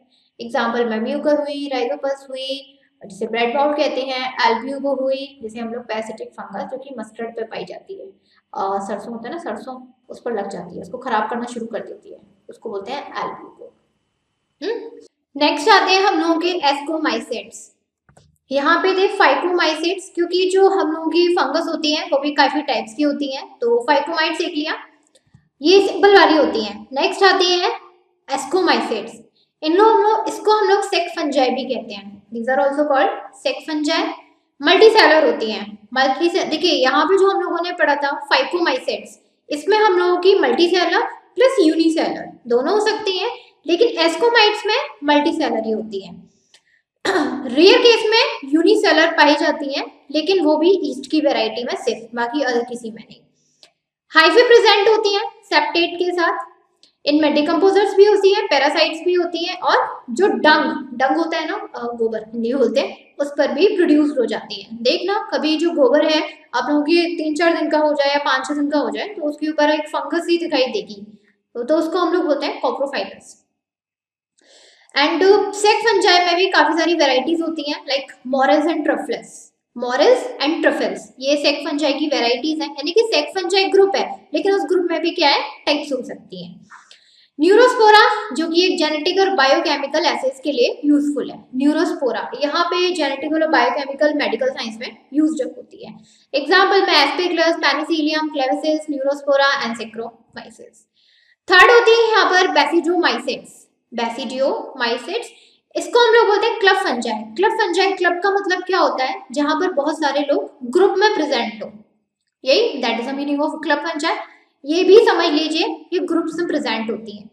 ब्रांच्ड होती हैं, सेप्टेट हाइट में प्रेजेंट होते हैं, लाइक मशरूम हो गया, ब्रैकेट फंजाई हो गई, स्मर्ट्स हो गए, रस्ट हो गई, इनके केमिकल नेम और साइंटिफिक नेम भी है, वो आप याद कर सकते हो। एक होती है हम लोग की deuteromycetes. Deuteromycetes that it is called imperfect fungi. Imperfect that mean ये पूरी तरीके से परफेक्ट नहीं होती है, कुछ ना कुछ इनकी बॉडी में इम्परफेक्शन रहेगा। असेक्सुअली प्रोड्यूस्ड होती है। ड्यूट्रोमाइसेट्स पूरे फंजाई का एक अकेला एक ऐसा ग्रुप है फंगस का जो असेक्सुअल प्रोड्यूस्ड होता है, बाकी में सेक्सुअली प्रोडक्शन कर सकते हैं, but this one follows asexual. Example में एल्टमारिया एंड कैलेक्ट्रोकियम। यहाँ पर क्वेश्चन आपसे कैसे पूछा जाएगा, आप लोगों को 4 ऑप्शन दे दिए, राइट। 4 ऑप्शन में आप लोगों की 3 बेसिडोमाइसेट्स की है, एक उसमें से ड्यूट्रोमाइसेट्स की है। क्वेश्चन पूछ लिया कि इसमें ड्यूट्रोमाइसेट्स की कौन सी फंगस है, तो आप लोगों को नाम याद करना इसलिए इंपॉर्टेंट है। यहाँ पर एक छोटा सा नोट है, डू यू नो में लिकेंस के बारे में आप लोगों ने सुना ही होगा, राइट। लिकेंस जो कि हम लोगों का एल्गी, मैं ऐसे ही बता देती हूँ, अब इतना मैं पूरा पैराग्राफ तो नहीं पढ़ूंगी, लेकिन इसमें जो लिखा गया है वो मैं आपको बताती हूँ। ये जो लिकेन है ये एक सिम्बायोसिस कॉम्बिनेशन है। क्या है ये? सिम्बायोसिस। सिम्बायोसिस का मतलब होता है कि यहाँ पर जब 2 ऑर्गेनिज्म शेयरिंग करके एक साथ रह रहे होते हैं। What is the meaning of symbiosis? When 2 living organism living each other with sharing their everything. तो इसमें जो ग्रुप होता है, ग्रुप नहीं, 2 पर्सन होते हैं, 2 लिविंग ऑर्गेनिज्म होते हैं। एक होती है इसमें एल्गाई, दूसरी होती है इसमें फंगस। देखिए एल्गी के पास क्या होता है, क्लोरोफिल प्रेजेंट होता है जिसकी वजह से ये फूड प्रिपेयर कर सकती है। फंगस के पास क्लोरोफिल नहीं होता, लेकिन ये वाटर और बाकी के जो अदर मिनरल्स है वो उसको स्टोर कर सकती है, एब्जॉर्ब कर सकती है। अब एल्गी के पास फूड है लेकिन वाटर और मिनरल्स नहीं है, फंगस के पास वाटर और फूड है लेकिन फूड वाटर और मिनरल्स है लेकिन फूड नहीं है। तो फंगस क्या करेगी, अपने कुछ वाटर मिनरल्स को एल्गी को प्रोवाइड कर देगी, और एल्गी क्या करेगी, अपने कुछ फूड को फंगस को प्रोवाइड कर देगी। So they lived in sharing and that is called symbiosis. तो इसके पूरे सिम्बायोसिस का नाम भी अलग से दिया गया है, लाइकेंस। और ये जो लाइकेंस होते हैं ये ज्यादातर हमेशा फ्रेश एनवायरनमेंट मतलब जो नॉन पॉल्यूटेड एनवायरनमेंट है वहां पर रहना पसंद करते हैं। जहां पर भी अगर पॉल्यूटेड जगह है वहां पर लिकेंस नहीं मिलेंगे, इसीलिए हम लोग इसको सेंसिटिव टू पॉल्यूशन भी कहते हैं। सेंसिटिव टू पॉल्यूशन, अगर आपसे क्वेश्चन पूछा जाए ऐसे कौन सा सिम्बायोसिस है, ऐसा कौन सा कॉम्बिनेशन है जो कि पॉल्यूशन का इंडिकेटर है, वो लाइकेन है। जहां पर पॉल्यूशन है वहां पर लाइकेन किसी कीमत पे नहीं हो सकता, और जहां पर एकदम साफ इन्वायरमेंट है वहां पर डेफिनेटली आप लोगों को लाइकेन मिल जाएगा। इसका एग्जाम्पल जो है लाइकेन का पार्मेलिया, मतलब अलग से जो एलिया फंगस का होता है। अब लास्ट हम लोग आ जाते हैं किंगडम एनिमेलिया पर। किंगडम प्रोटिस्टा पढ़ा, किंगडम मोनेरा पढ़ा, किंगडम फंगस पढ़ा, किंगडम प्लांट पढ़ा, लास्ट हम लोग का पांचवा किंगडम आता है किंगडम एनिमेलिया। ये हम लोग का सबसे इजी किंगडम है। किसे हम लोग पता है इसे आसानी से क्यों समझ जाते हैं, क्योंकि एनिमल हम खुद हैं, अपने आसपास एनिमल को देखते हैं, उनकी चीजों को नोटिस करते हैं। फंगस वगैरह इतना ध्यान नहीं देता, प्लांट के बारे में भी समझ में आ जाता है, लेकिन एनिमल के कंपैरिजन में तो वही सब फेल है, उसका तो जवाब ही नहीं। देखो एटोट्रॉफ्स होते हैं, दूसरे के अपने लिए खाने के लिए दूसरे पे डिपेंड होते हैं, right. Adapted to holozoic nutrition, holozoic nutrition को फॉलो करते हैं। होलोजोइक न्यूट्रिशन का मतलब समझते हो, सॉलिड, लिक्विड एंड गैसियस, तीनों चीज को अडॉप्ट करते हैं। आप कहोगे मैम कैसे, भाई सॉलिड तो खाते हैं, लिक्विड नहीं लेते, जूस नहीं पीते, पानी नहीं पीते, पानी तो खैर सब पीते, जूस नहीं पीते, गैसेस फॉर्म में ऑक्सीजन और अदर जो गैसेस हैं वो हम इनहेल नहीं करते।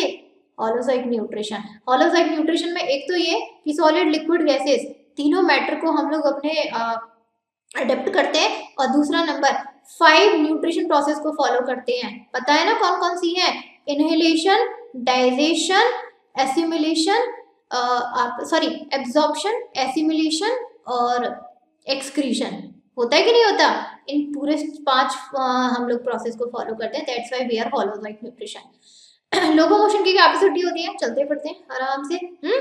मल्टी सेलर होते हैं, यूकैरियोट्स होते हैं, क्लोरोफिल नहीं होता। यूकैरियोट्स मतलब कंप्लीट सेल्स हैं, मल्टी सेलर मतलब millions of trillions of cells हैं। पता होना चाहिए हमारी बॉडी में या फिर एक एनिमल की बॉडी में मैक्सिमम मतलब अप्रॉक्स 3 ट्रिलियन से भी ज्यादा सेल्स प्रेजेंट होते हैं। ग्रोथ डिटर्मिनेट होती है, यानी कि एक डेफिनेट पैटर्न तक फॉलो करती है। हमारी अगर हाइट 5-7 होनी है तो 5-7 ही रहेगी, ऐसा नहीं है कि पूरे बूढ़े होने तक वो 6 हो जाएगी, ऐसा कुछ नहीं है। अगर आपकी हाइट 25 साल तक 5-7 हो चुकी है या 5-10 हो चुकी है तो बस, इससे ऐसा नहीं है कि लाइफ टाइम आप ग्रो कर रहे हो। हमारी ग्रोथ एक लिमिट एज तक होती है, राइट। इसके अलावा हम लोग वायरस और वायरस की बात करें ना, ये हमारे किंगडम एनिमिलिया में आते भी हैं और नहीं भी आते हैं, क्योंकि आप लोगों ने सुना होगा कि जो वायरस है अगर किसी बॉडी के अंदर है लिविंग ऑर्गेनिज्म के तो वो लिविंग है वायरस, और अगर आउट ऑफ द बॉडी है तो वो नॉन लिविंग कहे जाते हैं। So we are confused and according to Whittaker they are not 5 kingdom classification. इसीलिए हम लोग ने वायरसेस को ना एक तो 5 किंगडम क्लासिफिकेशन में ना इंक्लूड ही नहीं किया है, because scientist still are confused that virus are living or non living, we don't know. तो इसको हम लोग असेलुलर ऑर्गेनिज्म कहेंगे। सेल्स तो होते नहीं है क्योंकि सेल जिंदा होते हैं भाई, तो ये असेलुलर ऑर्गेनिज्म में आते हैं।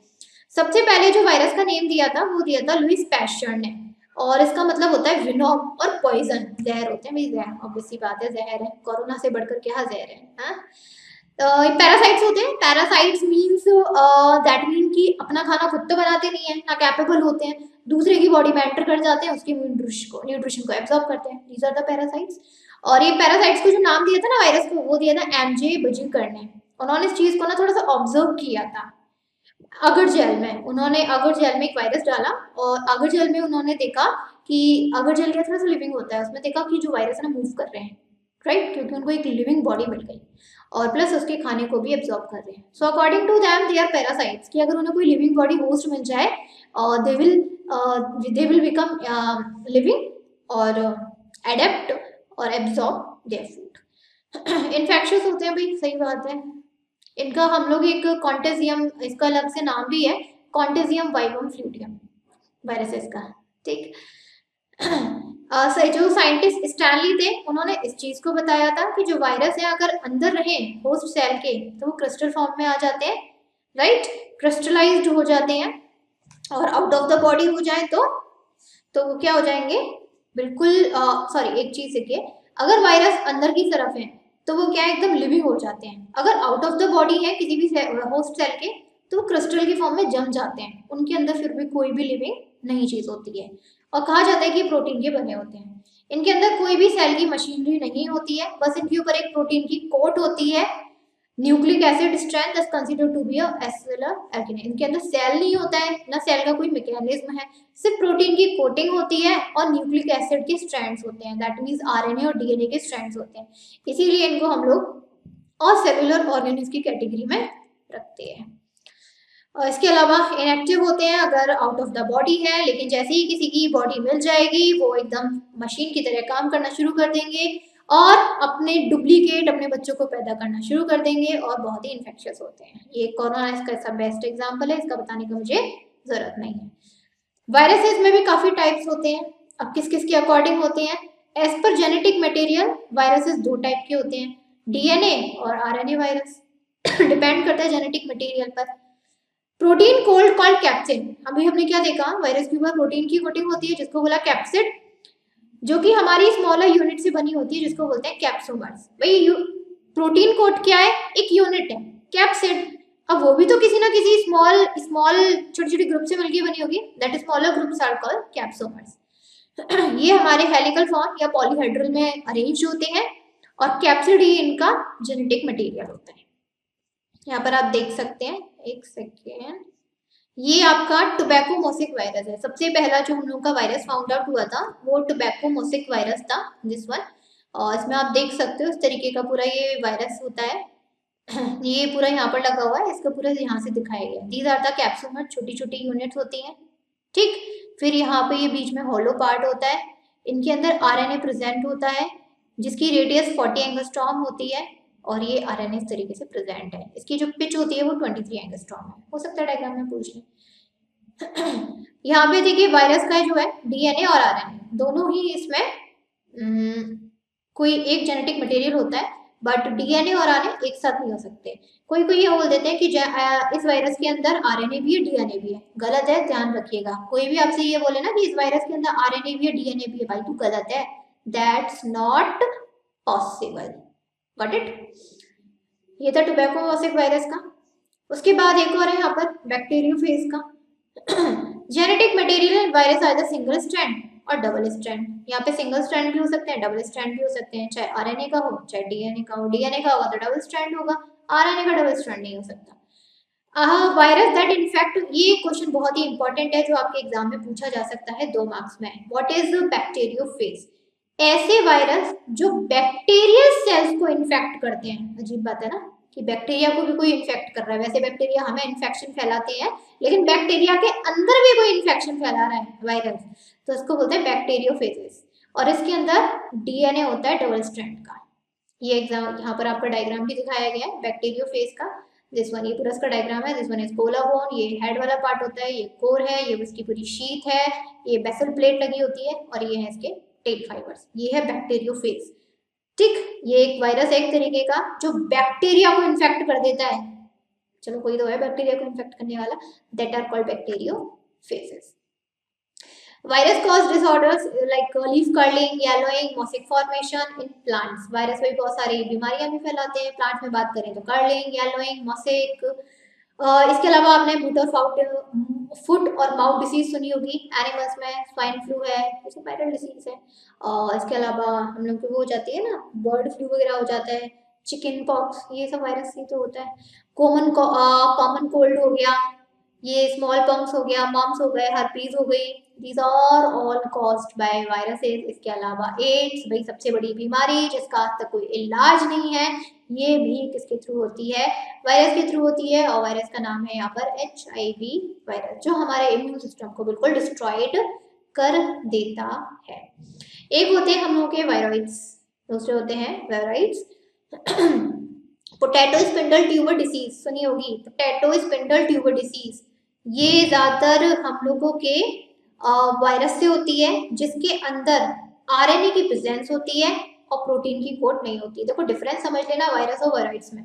वायरस के ऊपर उसमें प्रोटीन की कोटिंग होती है जिसको बोलते हैं कैप्साइड, लेकिन विरॉइड्स के अंदर आई मीन टू से उसके पूरे ऊपर प्रोटीन की कोट नहीं होती है, और ज्यादातर उनके अंदर RNA का सिंगल स्ट्रैंड होता है। और सबसे पहले ये फाउंड आउट किया था, रिपोर्ट किया था T.O. डाइनर ने 1971 में। और ज्यादा जो विरॉइड्स होते हैं साइज में छोटे होते हैं वायरसेस से, and these infection RNA strands are called viroids. और यही जो RNA स्ट्रैंड्स के होते हैं without protein coat, that is called viroids. Okay, यहाँ पे देखिए यहाँ पर एक चीज आपको बताई गई है, डू यू नो में यहाँ पे बोला गया है new variety of banana seedlings produced by tissue culture technique, एक श्रीमंती बसाइरी G9 other virus free variety. देखिए वैसे तो हम लोगों के फ्रूट्स में हर चीज में क्या है, वायरस हो जाता है, उसको डिस्ट्रॉय करना स्टार्ट कर देता है, लेकिन बनाना में भी होता है। इसलिए बनाना की ना अब नई वेराइटी आने लगी है, वेराइटी के नए सीडलिंग्स आने लगे हैं, नाम है इसमें श्रीमंती बसाइरा G9। ये वायरस फ्री है और इसको टिश्यू कल्चर से बनाया जाता है। टिश्यू कल्चर का पता है यही फायदा होता है, टिश्यू कल्चर में क्या करते हैं यहाँ पर कि जो टिश्यू लेते हैं किसी भी प्लांट का या फ्रूट का, उसको पहले बड़ी अच्छी तरीके से चेक कर लिया जाता है कि इसमें कोई इन्फेक्शन तो नहीं है, इसमें कोई बैक्टीरिया एंटर तो नहीं है, इसमें कोई वायरस एंटर तो नहीं है। तब जाके फिर उसमें उसको बहुत सारे न्यूट्रिशन और हार्मोन्स उसमें मिलाए जाते हैं, फिर उसको इंक्रीज कराया जाता है। टिश्यू कल्चर की ये वैरायटी अच्छी है, और ये भी है कि बहुत जल्दी ग्रो अप हो जाता है। तो बहुत सारे फायदे हैं टिश्यू कल्चर के, वही infectious free, virus free, bacteria free हमें चीजें मिल रही हैं, प्लस फास्ट मिल रही हैं, बहुत सारी चीजें। ओके, यहाँ पर स्टूडेंट हम लोगों का जो रिवीजन है इस चैप्टर 2 का, आप लोगों का सिस्टमैटिक्स का, यहाँ पर फिनिश होता है। हम लोगों ने सिर्फ टॉपिक को समझा है, क्योंकि मैंने आपको पहले ही बता दिया था, समरी हम ऑलरेडी पढ़ चुके हैं। समरी को अगर आपको डिटेल में पढ़ना है तो आप प्लेलिस्ट में जाके मेरी सारी आप लोगों के लेक्चर्स मिल जाएंगे, क्लास 11th के सारे चैप्टर्स के, वहां पर आप जाके पढ़ सकते हैं। यहाँ पर हम लोगों ने हर एक टॉपिक को हिंदी में समझा है, ना कि उसकी समरी को। समरी तो भाई आप लोगों को खुद को लिखनी है अपने आप से, बस मेन आपको क्या समझ में आना चाहिए, टॉपिक समझ में आना चाहिए, उसका हिंदी मीनिंग पता होना चाहिए, इस टॉपिक में ये होता है इस तरीके से, बाकी समरी आप अपना खुद बना ही सकते हो। Got it? तो यहाँ पर हम लोगों का इस सेकेंड चैप्टर का आप लोगों का एक पूरा रिवीजन खत्म होता है। अब नेक्स्ट जो आप लोगों का चैप्टर है, चैप्टर 3, उस लोगों का भी हम लोगों का क्या है, रिवीजन स्टार्ट करेंगे। और ठीक है, जल्दी से कोशिश करेंगे कि आप लोगों का फिर पूरा 11th का रिवीजन कंप्लीट हो जाए, आप लोगों का वन शॉट में, इतना डिटेल में ना खींचा जाए। डिटेल के लिए आप लोगों के लिए ऑलरेडी पूरे लेक्चर्स पढ़े हुए हैं। ओके स्टूडेंट, थैंक यू, मिलेंगे आप लोगों के नेक्स्ट रिवीजन लेक्चर के, तब तक के लिए thank you, bye bye and take care all of you.